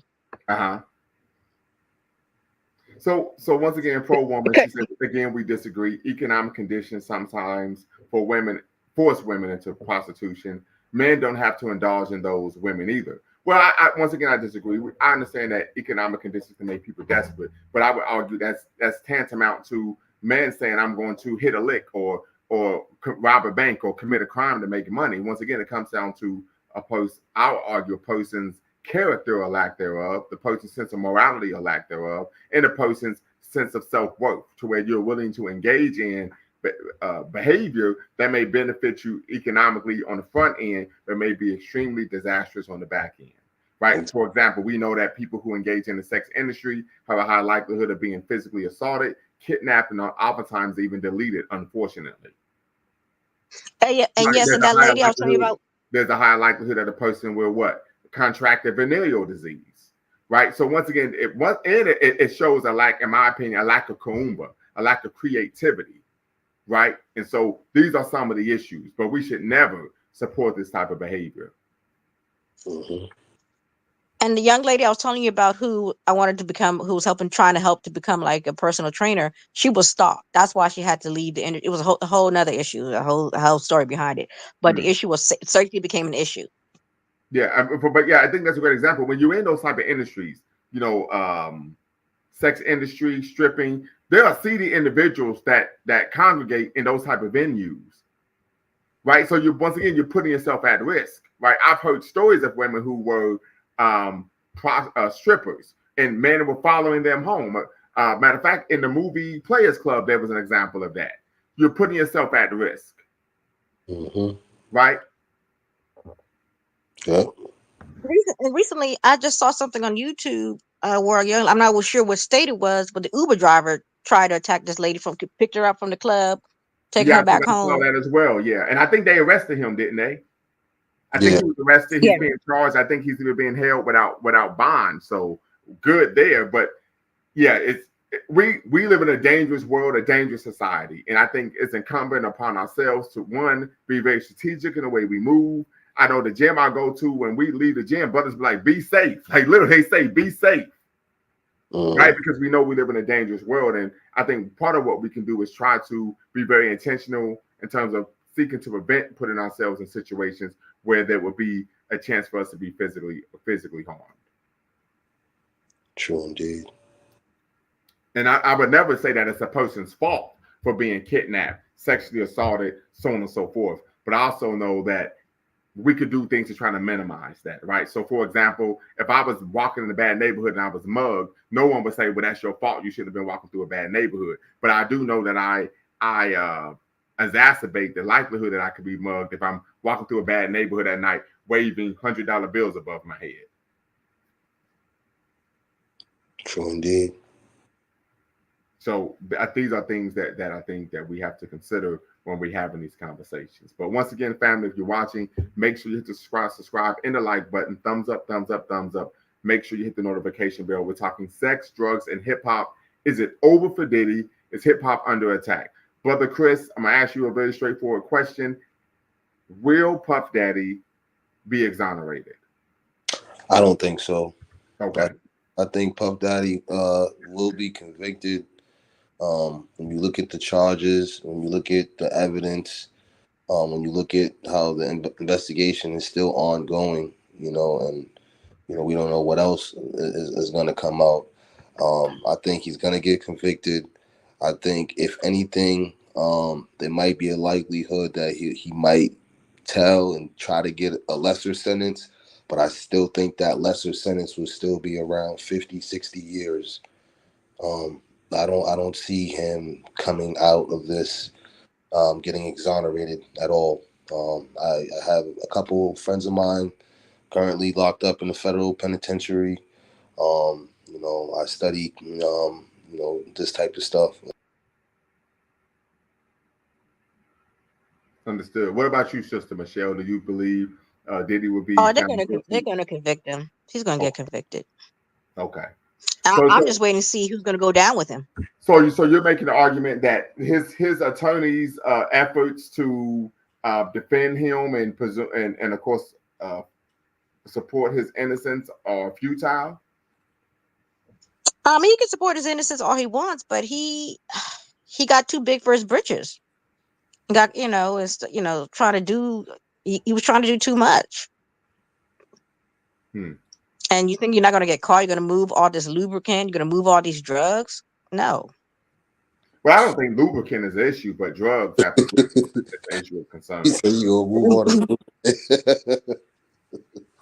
Come on, if you're moving that type of lubricant, something's up. Come on, we're not,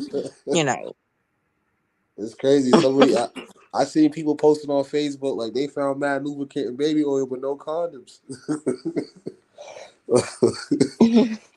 You would think he would have had 1,000, 2,000 condoms, right? So not even engaging in safe, not even trying to make it work in environment safe. Presumption. We don't know if that's the case, but yeah, that's just a joke. It's just a joke. But if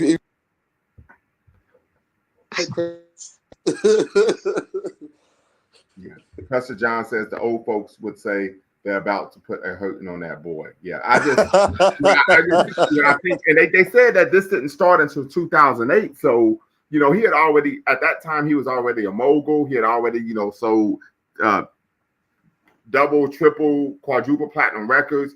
What would cause him to all of a sudden at the age of 42? Wait.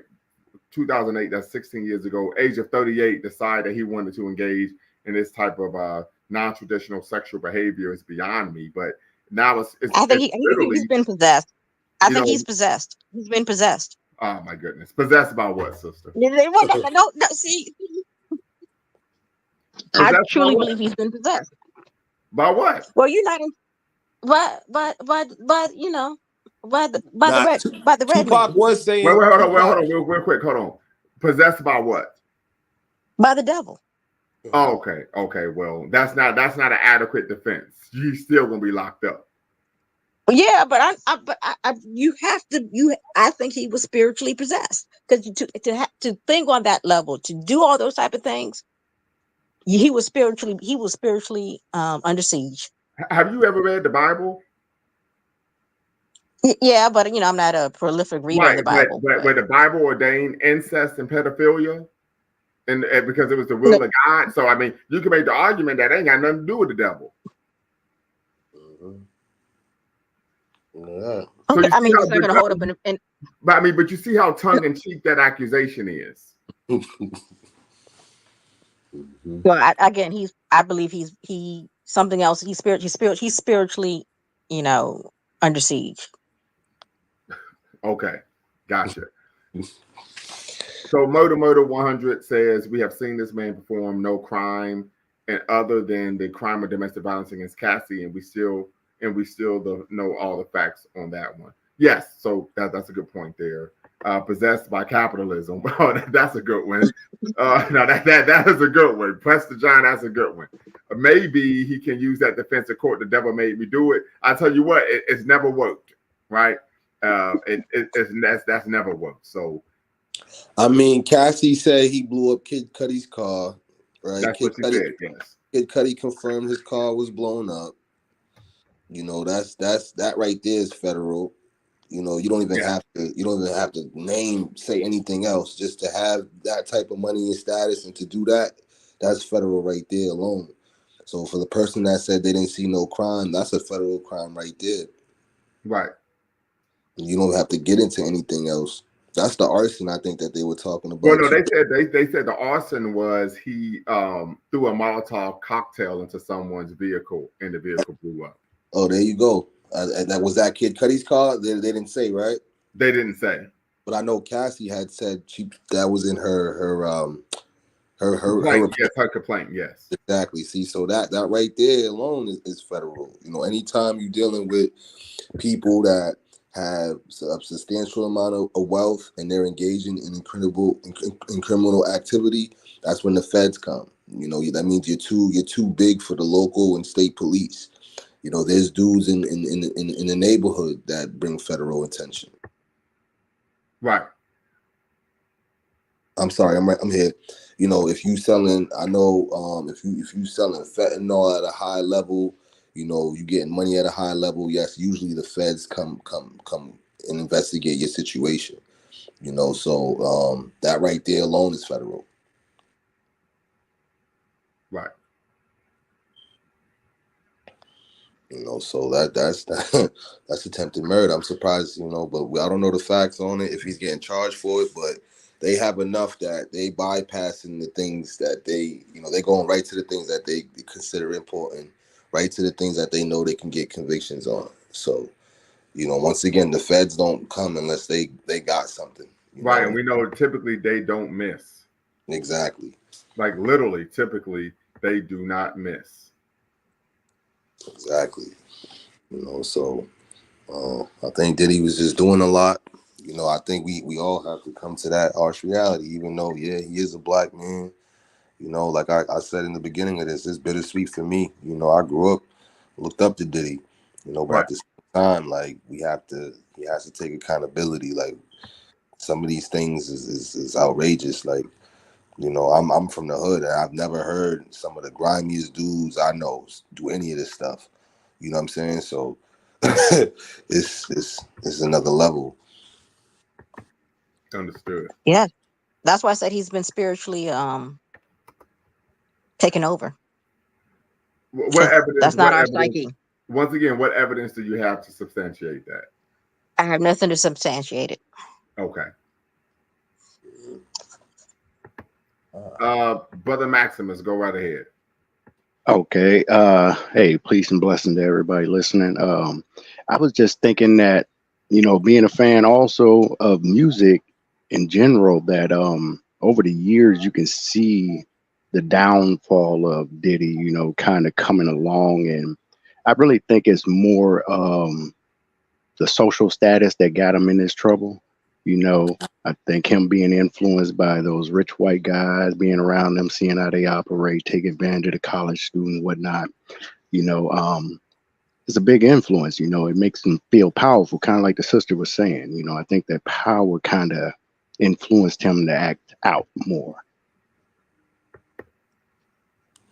I agree. I see Thank that. you, brother. Thank you. And so you're saying that it was his proximity to white people that made him behave this way? Well, no, I really think it's more along with the social status that he, achieved after Biggie's death, of course.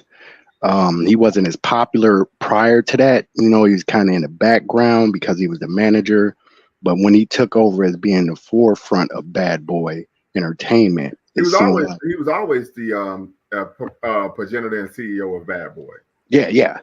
But, just as far as, I think Biggie was more the face. He was the guy behind the scenes running the show, but it was like, you think about Bad Boy, you think about Biggie, Kim, And some of the other artists, you don't necessarily think about Diddy because they all worked for him, and the person who's in the background is the one who makes the most money. That's true. And like you were saying earlier, he had a lot of influence over those artists and stuff, and once you go back down to a lower level of people like us, just common people that work for you, you have even more influence over them because you can dictate, if you're going to work for me, you're going to be in this business, you can be blackballed. There's so many factors that play into that I'm sure he got obsessed with that kind of power and it went to his head. Okay. I see it.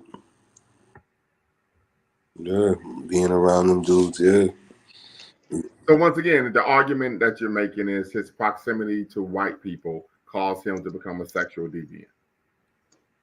Well, not exactly the white people, I would say, but I think having those kind of friends in higher place. I mean, it could be Africans, it could be black, it could be white, it could be anybody in the music industry that operates in that capacity, I would say. Not just putting it on white people, generally, but a lot of those guys, they do own the record labels, they own the companies. They the ones that host these big giant parties, and invite a lot of these local celebrities to these parties, and a lot of stuff happened in those back rooms prior to the Diddy stuff, but that's just Hollywood for you, Right. Okay. I think Diddy created his own lane in hip hop. I think in the 90s, they created their own lane.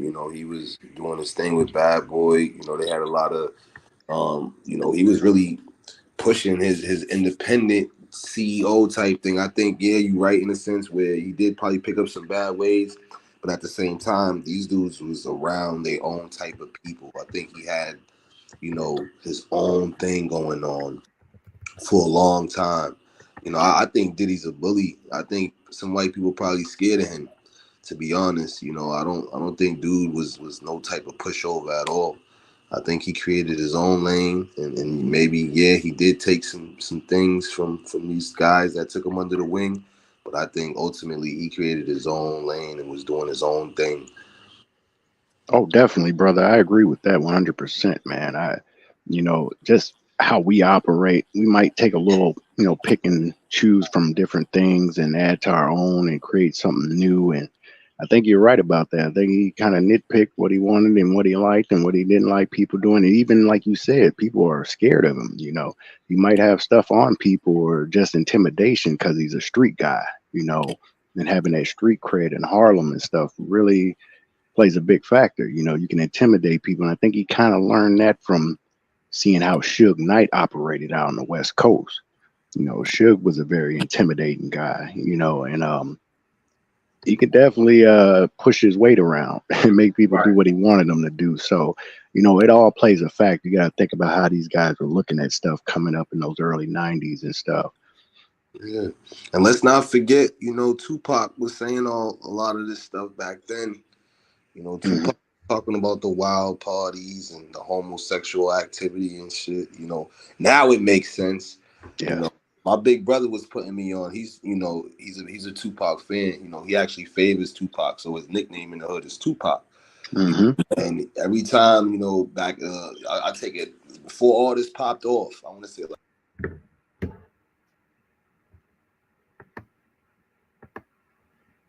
can you hear me? Yeah, you keep going in and out though.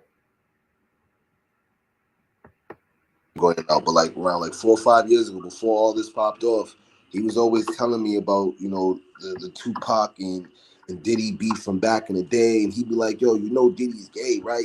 Diddy. The reason why they got beef is because he tried to have a threesome with Pac, and Pac didn't want to." And I used to always tell my brother, like, "Yo, bro, this shit sound crazy," you know what I'm saying? But now when you go back and look at it, and you listen to some of Tupac's old records, and you look at his old interviews, and even some of the cover art on some of his albums, how he got lipstick on Diddy and he got them dressed up as girls and stuff. Pac was. Wait, hold on. What cover album were men dressed up as girls? with think he that got. involved Puffy. I think he got lipstick on Diddy or something like that. I think he got like I'll pull it up. It's one of his cover arts for one of his albums. He was taking a shot at Bad Boy, and he got like lipstick on him, like a cover art. I'll try to pull it up. I have never seen that, but I'm not discrediting you. I just haven't seen it. But I wonder if it's from like one of his like single releases, like maybe for Hit 'Em Up or something. The reason why I ask because Puffy only released. I'm not even sure Puffy had even released a studio album during the time that Tupac was alive. Mm-hmm. Right, the first studio album, yeah, he dropped was it No Way Out? Yeah, his first solo album. Yeah, I'm not sure if that's the case. Mm-hmm. At all. So and that's why, like I said, I push back because a lot of this stuff is conjecture. Mm-hmm. Right. And the thing about it, okay, lipstick is one thing. We know artists wear makeup when they're in music videos. And that's a reality. Male or female, they have you wear makeup when you're in a music video. Yes, sir. Right. That is, you know what I mean? So what are we talking about here? That's why I like to focus on things that we can substantiate rather than just slinging mud and making, spacious accusations. Because Tupac was and I've stated this ad nauseum, was dumb as a bag of rocks. This is a man who was out on bail, and he's bragging about beating people up in a hotel lobby. If you want to be quite honest, he wasn't the sharpest knife in the drawer himself. I agree with that. Being a Tupac fan, we got to be completely honest. Able to mature a bit. I think if he'd been able to mature a bit, I think he would have been allowed to see the error of his ways and correct it. Yeah, this is a guy who said, since white people call me a thug, that's what I'm going to be. That shows a complete lack of self-determination and agency. But also, brother, Dr. Lumumba, you also said you went through your phase. Maybe he was still in his phase. Right, and I can agree, but even when I was in my phase, it also was representative of me lacking self-determination and agency. Mm-hmm. The same was true. Hear me out though. Like Pac would always like talk about like the Illuminati and this stuff, like how they want his mind. So like a lot of times I was going a lot of over. Right, and he was engaging in gang banging. So I don't want to hear none of it. No. This is what I'm trying to say though. When he was talking about a lot of that stuff, he was talking about Bad Boy and what they had going on over there. Well, but part of that is because he didn't like them. That's just a reality, right? Mm-hmm. But the issue is, everything he's saying means nothing to me because he was engaging in criminal activity and physical abuse against other black people. So I don't want to hear it. Okay, I feel you. I don't give a damn if black people over here are engaging in non-traditional sexual activity and you're engaging in gang banging. Shut the French toast up. You're trash. I get it, yeah. I don't want to hear it. You're trash. Yeah. And you're a hypocrite. Yeah. Don't come to me talking about you care about black people, then every goddamn day you running out trying to hurt some black people. Yeah. I want to hear, the conspiracy, the system is against us, and you're engaging in the very behavior that the system wants us to engage in. True. He's indeed. a loser. True indeed. No, I agree. That is a contradiction. Of the highest order. Yeah. I'm black this, black that, black this, black that, and then I'm out here smacking black people around every chance I get. But then I'm shaming black people because they engage in non-traditional sexual behavior. Please, you're a hypocrite. Mm-hmm. You're the lowest of the low. True indeed. Yeah. The lowest of the low.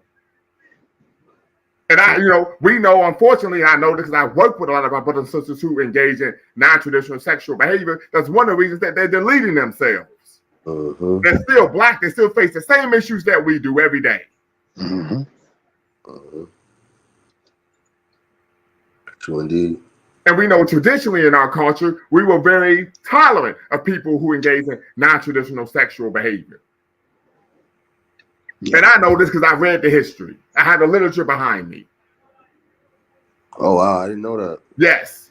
It wasn't seen as acceptable behavior, but the people weren't criminalized, demonized, or discriminated against. That's true. So that's loser type behavior. Well, he's doing this and doing that with these with men, but then he's wearing lipstick, but you over here beating up black people. I don't give a damn about a man wearing lipstick and you actually physically assaulting another man. Yeah, double standards. What type of peanut butter and jelly shit is that? Well, shit. Shit, you sound to me like you are part of the Illuminati. Mm-hmm. And we gotta see one of the things that Hakyar Matabuti taught me. I had the chance to actually meet him in person, and I was able to have an audience with him. He wrote the book Black Man, Obsolete, Single, Dangerous: The African American Family in Transition. He's one of the founders of Third World Press. He said, before you go off what a person says, first look at what they do. Boom. That's why me personally, I don't give a damn about anything Tupac said, because his behavior was a complete contradiction of it, of what he advocated for. True indeed. So shut the French toast up and get the hell out of my face. In my opinion, that man was dumb as a bag of rocks. I agree with that. After analyzing, had a goddamn contract, and this guy buy your mama house, and he owned the house, and he giving you some cars, and you happy running around with jewels like a goddamn monkey with a banana in their hand. Mm-hmm. But then you say some cool shit on the phone, and now everything we supposed to look up to you like you're a fucking demigod. Please. Mm-hmm. But if Tupac had lived to like even 30, 35, I think he would have seen the errors in his way and the mistakes and would have talked about it. I think he was coming around at the end, but it was kind of like he was saying a little too late after all the stuff he had said prior and done to his own people. You know what? And I'm sorry to cut you off, brother Maximus. Y'all got me hyped now, right? No problem, brother. Go ahead. Very quickly, I need to shut up so I can let you all speak. I don't believe he came around at the end, because the very night where he was killed, where he was deleted, he was actually gang banging and actually engaged in violence against a rival gang member in the lobby of a hotel. So you can't say he was coming around. Gotcha. Yep. When the very day he was engaging in black on black violence. That's true. What are we talking about here? We romanticize Tupac.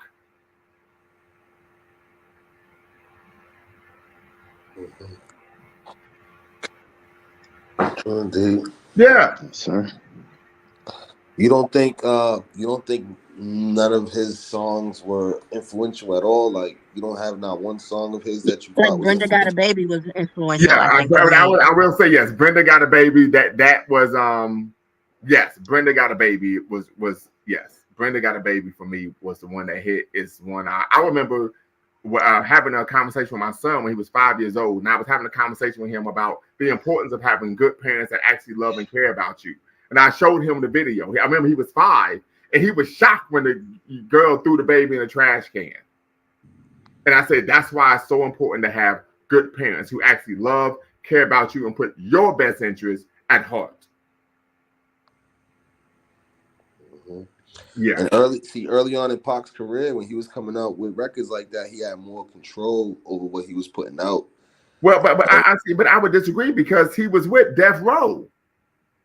Oh, he might be talking about when he was with Digital Underground, possibly. Right, because I mean, he was with Death Row when he was making all that dumb shit. Yeah, when he came out of jail, yeah. Mm-hmm. Right? Yeah. So, and Dear Mama.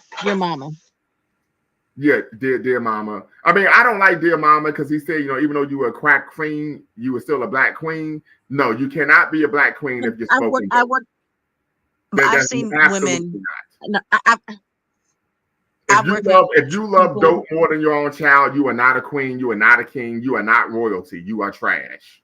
Point blank. You have to understand. I've worked with people because post crack era whose mother were on drugs, and they had how should I say complicated relationships with their mother till this day as an adult. Mm-hmm. I can only imagine. and let me just say this. The reason why I take these very hard, these very strong, positions, family. I grew up in a household. My parents are still married to this day. Shout out to them. Actually went home this weekend, dropped off my dissertation to my parents, 244 pages, and they would act like it was a damn trophy and shit, right? I grew up in a household in which if I was in the wrong, my parents didn't take up for me. My siblings didn't take up for me. But if someone who actually wronged me, my parents went to bat for me like they were Ken Griffey Jr. Right? So I grew up in a household to where accountability was key. And we also know when we talk about traditional African culture, in our culture, everyone is held accountable, men, women, and children. Mm-hmm. So in our culture, people aren't given a pass. And in our traditional culture, our cultures were very conservative. So that's why I take these strong positions, because I argue that the liberalization of Black community values is what's harmed us and put us in some of these detrimental situations that we don't need to necessarily be in or shouldn't be in. Because the ruin of a nation. But then the question is, reason why we have to liberalize is who's there to protect us from all this? Who was there to protect us when they? Well, we don't have to do it. It's a choice. Because, and this is why I say this, because no one controls the values of your household. Nobody. That is a decision that the parents make on their own organically. That's the reality. And I'm saying this as a parent. No one could come into my home and tell me what I can and can't teach my child. Nobody. Okay, but then you're also dealing with, like, for example, I work in, urban environment where I'm dealing with post-crack era persons whose families was affected by the war on drugs. Right. In the 80s, 90s, and this is what I would say to that, because I'm an 80s baby, so I know what you're talking about. The majority of Black people did not engage in the use or sale of illicit drugs. The majority did not. That is the reality. But enough of us, a majority of us did not. But there was a good amount that was a victim of that situation. And because I work in human resources, I still see the residual effects. I live in the DC area. I had a family of 6. Both had mom and dad in the home. Half of the kids got good government jobs, and the other half of the kids ran the streets. Okay. So your point being, how do you explain that? We live in the DC area. So I want to answer your question. Well, here's the reality when you're a parent. You control the process and not the results, right? I have a PhD. My sister has a master's degree. My brother's doing 15 years in prison. You control, as a parent, you control the process, but not the results. That's how I would explain that.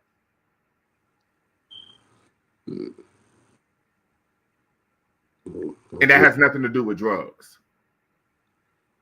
But what happened is that they came up during the time. I think they came up and not the result. I think what she's trying to say is the society that we live in, like, it's so certain things are norm. Right, but here's the reality situation, brother. Paul Robeson said, "What the battlefront is everywhere. There is no shelter to rear." So the reality is, this is what it comes down to, and we can have this type of tough talk, serious talk, on my platform, is that either you are man enough or woman enough to resist the ills of society, or you're not, and you're weak enough to be manipulated and fooled by them. It really comes down to that. Yes, some people are able to resist brainwashing, and some people are weak-minded and aren't able to resist it. Can I share a snip with you? I had a young lady, had a child in the late 80s, very smart.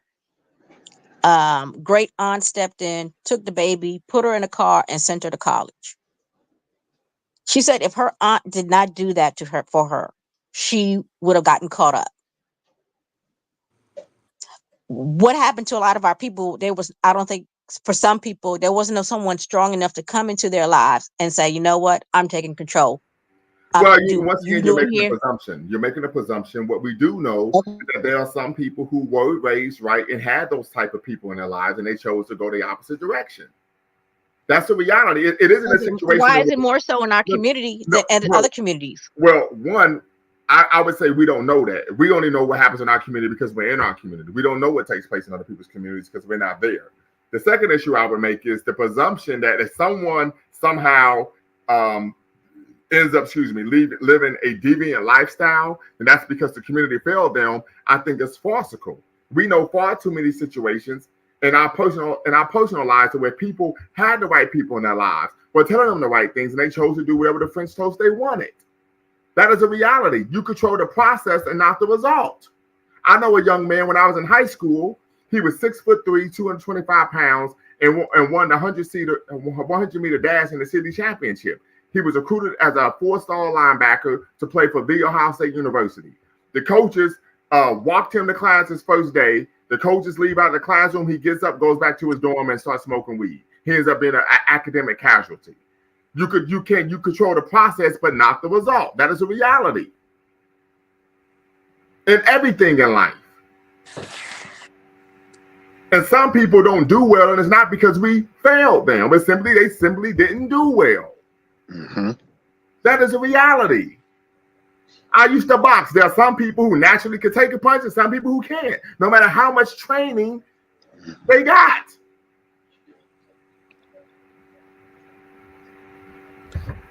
Yeah, and I think systematic racism doesn't help either. That also, you throw that into the mix, and you're gonna have a population of people, that's trying to figure things out. Here in Boston, I live in Boston. Here in Boston, I don't know if you guys know too much about Boston, but it's pretty segregated. We have our white neighborhoods, and we Yes, that's familiar. Yes, have our black neighborhoods, and our Roxbury. Exactly. That's where I'm Mm-hmm. from.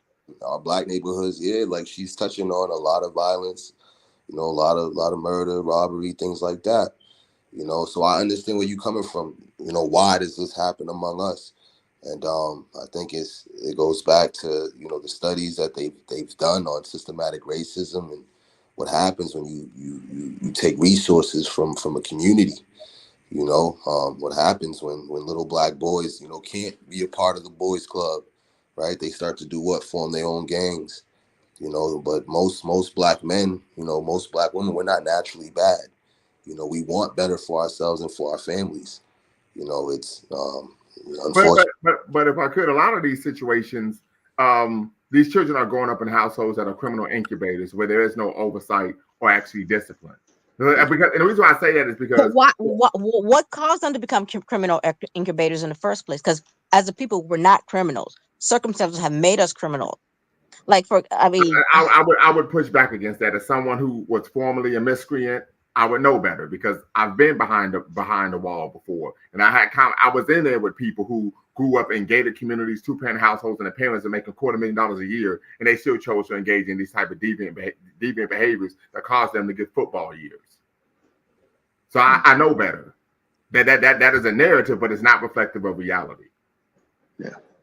It's not. You're talking to someone who unfortunately spent nearly 2 years of their life behind the wall. I know what I'm talking about. That is not the case. That is not the case. Part of it is a lack of moral development. My issue when I was a young man in my 20s was not based on socioeconomic circumstances. It was based on the fact that I did not have a healthy racial identity. And I identified with what I saw on television.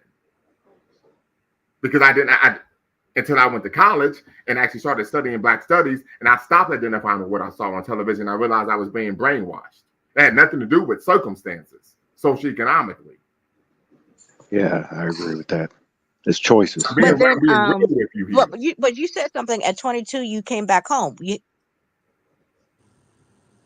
By coming back home, I went to my parents' house and I had a conversation with them. And I said, "Hey, you were right about the stuff that you told me."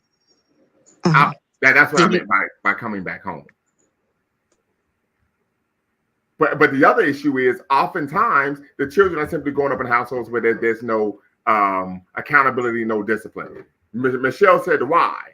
The reason nowadays is because women don't want a man in the house who is going to provide accountability and discipline. That's a reality. Yeah, it's a control thing. That is a reality. That's very true because, again, my clients that I work with, they want to do that so-called I want to do what I want to do mentality. How many men do you know who would discipline their child and then the mother would call the police on them? Yep. This is a I didn't have reality. a mother call the There was a police on them, situation. but I had There was a situation in my hometown where the man and woman were living together. They had two daughters. One I think was 14, the other was 13. He comes home. The daughter's on Facebook Live twerking in their bra and panties and their underwear. He pulls out a belt, starts giving them a whooping. The mother calls the police on him. See. So once again, this is not this is not an issue of systemic racism. This is an issue of in the Black community, manhood, discipline, structure is devalued by our women. Let's keep it a buck. Let's keep it a buck. Yeah, I think the morals play a huge factor. We got to be honest about this shit. I can't argue on that for I have family members, women in my family, extended family, not my, immediate family, to where the women would be with a man who was responsible, had a job, would pay the bills. So I don't want to be with that guy. He's boring. Yeah, I agree. I want someone who's gonna bring some excitement into my life. And then they start smacking them around and they calling us, cuz, can you come over here? No, I cannot. That's what you chose. That's what you wanted. That's the reason why. So we want, once again, the African proverb states what? The ruin of a nation begins in the homes of its people. There's no way around it. And this isn't even a racial issue. We find this in every race. When the father isn't in the home, the children have a higher likelihood of engaging in socially deviant behavior. Doesn't matter if you're white, Asian, Arab, Jewish, Latino, Black, whatever. The data shows this. So it doesn't matter if the child's religion, political ideology, socioeconomic status. Daddy isn't there, the child starts acting a fool. This has nothing to do with racism. And we nowadays, women don't want to be married and have children. They want to raise the children on their own so that there's no structure or discipline in the home. And then they raise the very man that they raise the boys to be the very man that they complain about. Because the women don't want the level of accountability. They want is a level of control among women that I'm seeing. And it's scary to me because I was like, where are we going to go as a people if this continues? Are we going to disappear? And it gets back to this whole immigrant crisis in terms of people coming through the border. I've seen neighborhoods slowly changing, apartment buildings slowly changing, work sites slowly changing. In terms of, so therefore it goes into back, where are we going as a direction for our people? Especially as somebody as P. Diddy, yes, I believe he did all this stuff. But again, at one point he was held as an epitome to us in the entertainment business. So where do we go from here? But what does immigrant issues have to do with the morals or lack of morals in a household? Because what happens is that because we don't have all that going on, how do you prepare for the next generation? Wait. What do you mean by having all that going on? In terms of if there's a lack of morality, lack of structure, basically that's to sustain you so you can prepare for the next generation in terms of having a family. Right, but what does that have to do with immigrants? That's the question I'm asking. Because what happens is that because we can't sustain the household, we cannot sustain our communities, cannot sustain the jobs, other groups come in cheaper, they come in more united. So therefore we slowly get pushed out. Because guess what? I'm working with a situation right now. The family can't pay the taxes. We're calling the DC government. They're supposed to do this. This person didn't put the paper in. Da da da da da da da. I wouldn't be surprised in the next 3 years that house is sold, and it won't be sold to another Black family. Right, but what does that have to do with morality? Teaching your children morals and values. Because if you teach your children, the purpose of teaching your children moral and values for self-discipline, so they become productive adults, productive people in society, and so on and so forth. And so that's an economic issue. Yeah, but that all ties, because if you have a certain level of discipline, it's going to slide into your job or your work or your entrepreneurship. No, it don't. Each other. There are plenty of people who are truly disciplined and morally astute, and they're poor. Yeah. That's the reality. That's true. I'm not dismantling that, but I'm just saying, in certain circumstances, if you're raised with that, if you're raised with those certain attributes, it helps you sustain your values. It sustains what you have been able to build as a family and as a community, so you can pass it on as a people. Yes, there's circumstances of people that are poor, yes, but in our instance and in this conversation, I'm speaking to that for these particular circumstances. Okay, Murder 100 says it happens within every culture. The problem is that we, and I would presume you're saying black people, enjoy being more ignorant than wise, and for that we will never progress. This is something that we're seeing, particularly in social media. This push of course, ignorance being the thought or culture of the day. So I definitely would agree with you there. We see this with the proliferation of course, I would argue, stripper music and hip hop. Most of the female rappers nowadays promote actually being prostitutes. We know there was a time where people took umbrage with black men rapping about killing and drug dealing and running criminal organizations. But now we're seeing with black women, they're actually promoting being whores, being sluts, being prostitutes, right? I can recall, I think it was Cardi B. But the Democratic Party had Meg Thee Stallion on there. So what are you telling me? The Democratic Party. No, you can't overtalk me. Let me make my point. Where Cardi B was on stage, and she, most people, they stop the song and they're talking to the crowd, and she said, "Girls, if you don't have a job, you don't have a degree, get out here and sell that box." Just absolutely ridiculous. Now, to your point of Meg Thee Stallion being there with the Democratic Party, we also saw that Amber Rose, I think that's her name, was out there with the Republicans as well. So we see this promotion of, I would argue, slut culture being pushed to the black community. Dr. Lumumba, can I circle back to the start of this where we were talking about? Yes, you can. The effects and where hip hop is going, as far as like what you were just saying about the female rappers. I was watching this. I don't watch a lot of TV. As well, you shouldn't. Good job. Neither do I. Unless it's Ohio State football. Ohio State football, I'm tuned in. Other than that, or a boxing match, I'm cool. Yeah, I feel you, man. I try to keep up on a lot of our stuff that go on in our culture. And I recently seen Deb's house, and she, Waka Flocka's mother. What is Deb's house? It's basically Waka Flocka's mother. She's got a spinoff show that she's helping find female artists that she's trying to get them to stop pushing that slut agenda and kind of rap more serious.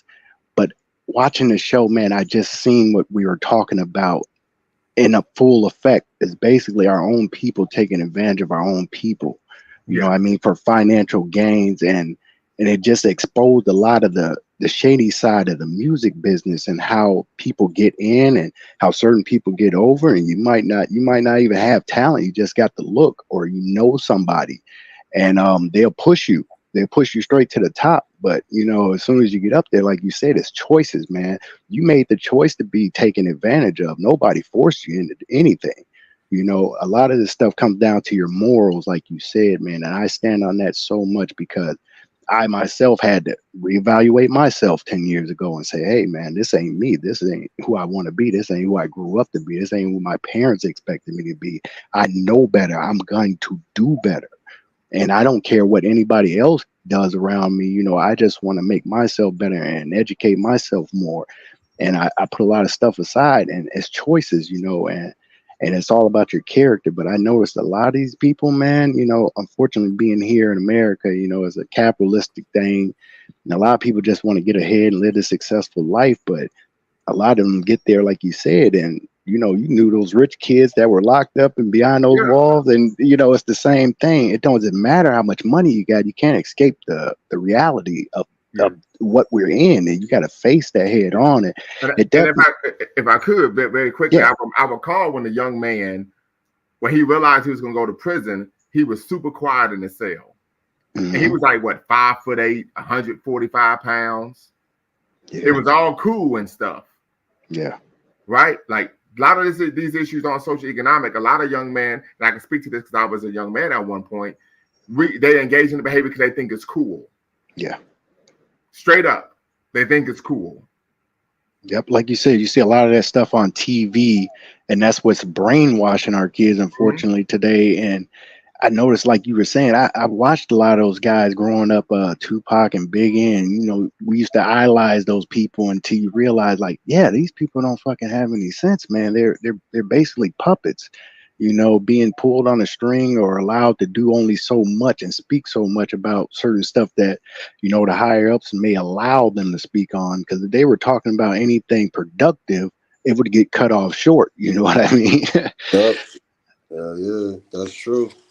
It's a weird reality that we have to understand and overstand that we're in America, and if we want to progress, like the sister was saying, as far as a family structure, we have to get back to the African traditions, because the way we're operating now is based on a Eurocentric ideology versus an Afrocentric. Could you dive a little deeper into that? Well, I was, just myself personally, what I was looking at, and I'm just like you were saying, going back to the morals and standards of what African families practice, prior to coming to the Americas or whatever, that is, like, I think the epitome of what the family structure should be like. They got to have the accountability. It's not going to work unless we have that accountability. I don't care how you cut it. And if I could interject very briefly, if many of you had a luxury of growing up the way I did, where you spent a lot of time around your aunts, uncles, cousins, and grandparents, if you got in trouble, you heard it from your oldest cousins, your aunts and uncles, even your grandparents would get on you about engaging in deviant behavior. Right? So once again, you talk about, that concept of accountability being omnipresent, right? Being sacrosanct. Yes.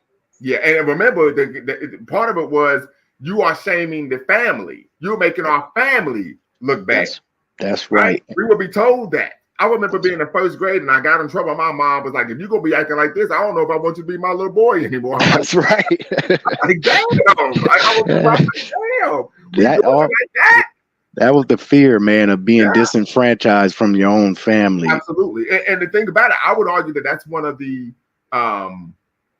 examples of African cultural retention, because in traditional African culture, if you engage in behavior that was in contravention of the morals and values of said society, you were, or clan or family, you were excommunicated. You had to become a vagabond. Yeah, you were outside of the village. Get your rabbit behind out of here. You can't associate with us anymore. That's right. Until you get right, and we might accept you back in. Yes. Once you've proven yourself. That's right. You went through your trials and tribulation, you come back as the person we know you were. Yes. Or that we expect you to be. And we know in our culture, with the children is given a name, that they'll live up to that name. That's right. Right. So this is what you're supposed to be. You're not doing that. So you're going to need to kick rocks until you act like you got some sense. And I think that's where we're lacking at. We're escaping from that, using the escaping. Oh man, we all ain't the same. We don't have to do that, man. We're in America. We can do what we want. Yes, that's true. But are you going to behave in a destructive manner than a productive manner? As far even for yourself, man. It's like, I might not care about you or care what you're doing, but I don't want to see you be destructive, because I can see it's coming. And those people around you, they're not going to tell you that, man. They're not family or friends. They can care less, because it's all about the dollar at the end of the day. I can say my friends, truly my friends, they disagree with me. Hey, I disagree with that, man. I'm like, what? I appreciate that. That shows you actually care about me. That's right. Because you're willing to tell me, hey, I think you're wrong here. Yeah. Or I can. There are people that care about me. Yeah. They are sycophants, right? Also, I remember Dr. Haki Armadabuti stated, he said, in America, you have freedom. You have the freedom to self-destruct. That's true. Because think about it, you don't have the freedom to organize your community. You have the freedom to lead a revolution. You have the freedom to foment Black power. The only freedom you have in this country as a Black person, we could argue, is to self-destruct. That's true. True indeed. Because they wouldn't even give us the freedom to have our own sovereignty and land and stuff. We seen how that turned out in all those different cities and towns they demolished and burned. And it's just like, I keep explaining to people, look, either we're going to have to take a different approach and stop trying the same things, or we're going to keep getting the same results. I do. We got great teachers. Yeah. Dr. Lalumba? Yes. I think in terms of the freedom to self-destruct, I think that's a perfect example that sums up the situation with Puff Daddy, because that's what happened to him. I think he was a musically talented person, but he self-destructed. The money, the fame, everything got to him, and he self-destructed because he could have used, again, he could have used his influence and power to change the change the direction of a global diaspora, but he didn't.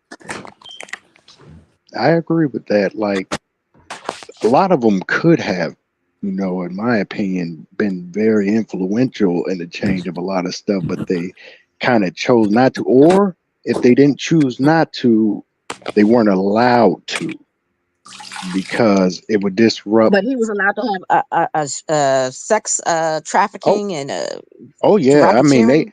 I'm just gonna speak on what I know, sister, about these. I was recently reading a story today about the 100 and some children that went missing a few months ago in Cleveland, Ohio.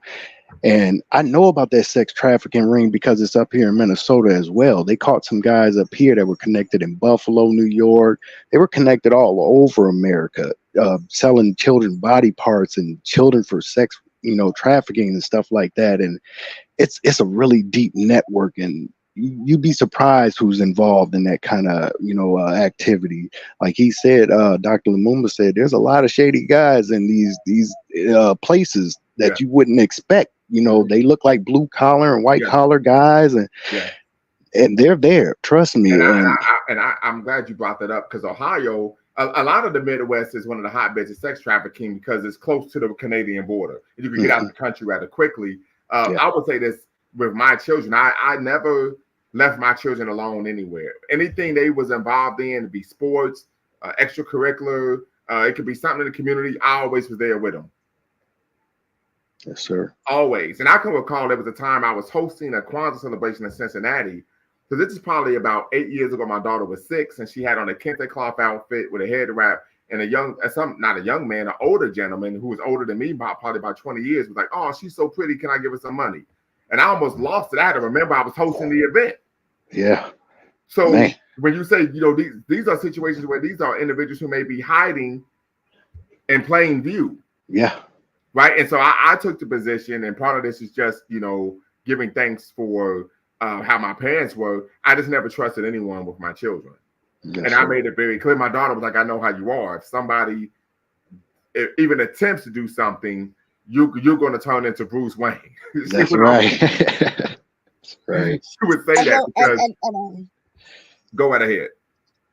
One of the things, I was talking to one of my former work. I used to work at the human services clinic I used to work for. One guy was talking about, because we need to start having some type of guided mating resources for our children so they can be safe, so they don't end up in sex trafficking and end up in other dangerous situations, so that everyone is vetted. And this is a guided way where you can meet people, you can date, and hopefully flourish, but at least give you that starting ground. Because what happened was, again, what you're having, people are trying to do these dating apps, these kids are getting online, and it's just getting really, really risque out here. Yeah, I agree with that. Yeah, it's go right ahead. I'm sorry, brother. No, I was just gonna say I agree with that. I think we need some form of schooling or teaching that these kids can have an outlet to come through. Even I was watching a video of floral, like growing your own food and stuff. I think we need a school for that as well.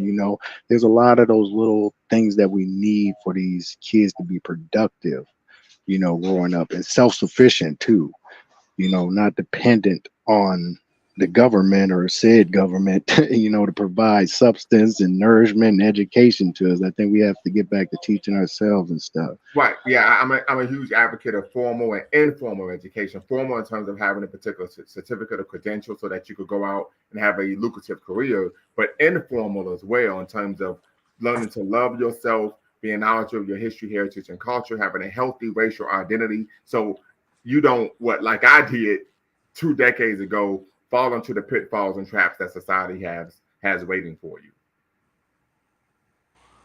And matter of fact, if I could, I remember when I went to see my parents last weekend, I told them, I think I shared this with you all, that I got kicked out the Navy. When I was in basic training, I was voted most likely to be kicked out the Navy. And 10 months later, it came to pass. Mm-hmm. So 10 months later, I'm back home, right? And my parents are like, what the French toast are you doing here? And I shared with my parents when I went to go see them last weekend. I said, I remember how disappointed you were in me that I had got kicked out the Navy. My parents threw a huge going away party for me, and it turned into a block party. That's how big the party was.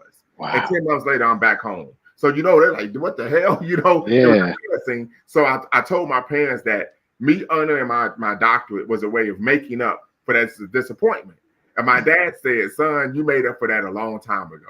That was right. That's right. Real. But it bothered me because once again, I told my parents the issue was I was 18 and I did not understand the gravity of the decisions I was making at the time. Mm-hmm. That was the reality of the situation. Yes, sir. Yeah. And so we know, the concept of the village. We know European culture, as Brother Maximus kind of pointed out or inferred to, it's very individualistic, right? And our culture is not individual, it's communalistic, and we are cognizant of that our behavior affects positively and negatively affects our brothers and sisters in the community. Mm-hmm. Right. So when we talk about the third principle of Kwanzaa, which is Ujima, collective work and responsibility, to what? What's the definition? To solve our own problems, work with our brothers. I can't remember the definition, but Ujima, collective work and responsibility. Part of that is incumbent upon us to do what? Not what go out and actively create problems and then call on the community to help us solve them. Mm-hmm. Mm-hmm.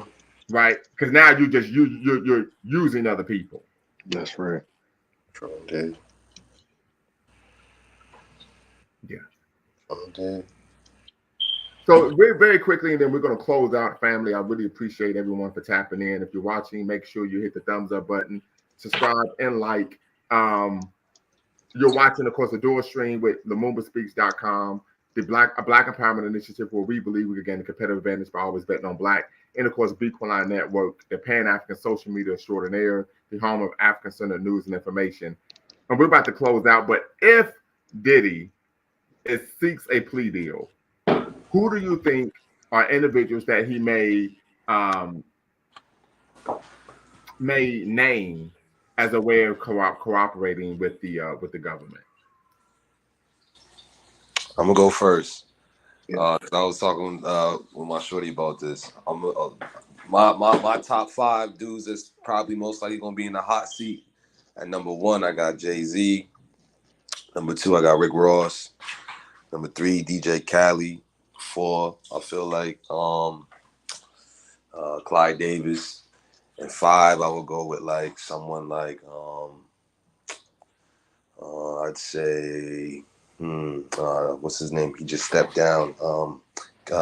Leo Cohen. Miles. Yeah, Kevin Lyles. Yeah, I would say Kevin Lyles.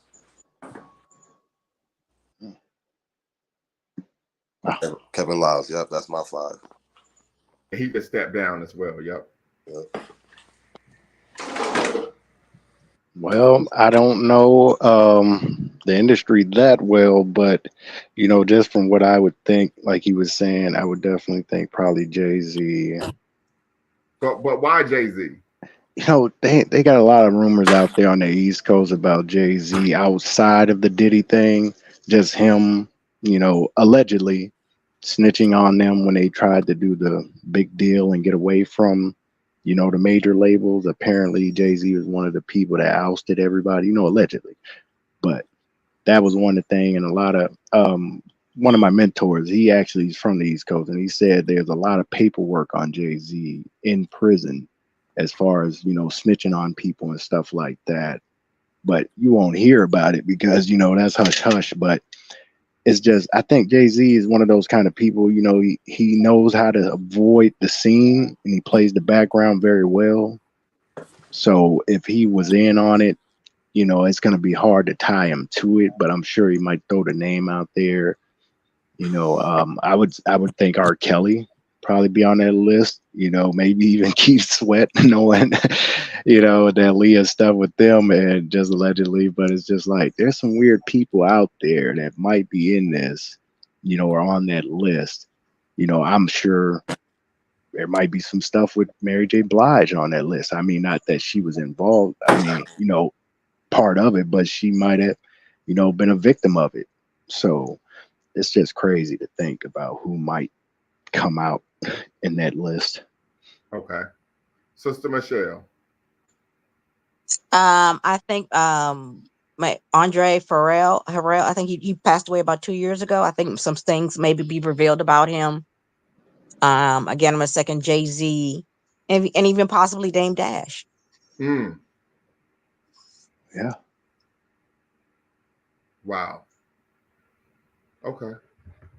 Well, And also, I just would hope that these accusations are not true. Yeah. I really do. Because, golly, man, like that means because if it's true, he's victimized a lot of people. Mm-hmm. For a long time. Yeah, for a long time. So that's why I would hope, particularly with something as heinous as sexual abuse. Yeah. Yeah. I hope it ain't real neither. I hope it's just a misunderstanding, hopefully. Yeah, absolutely. Absolutely. So, all right, family, appreciate you all. Yeah, Dr. Lumba, can I ask you make a request? The show called Shits and Gigs. They got a lot of backlash. I'm not sure if you can do. This is just a topic request on black. To me, they were being tested. It went on the Andre Schultz show and how black men sometimes they test your identity by asking you certain questions and just have a discussion on that type of stuff because they clearly fell for the bait. Per I believe, if you want to review that backstory for a possible topic. Okay. Very good. Appreciate you.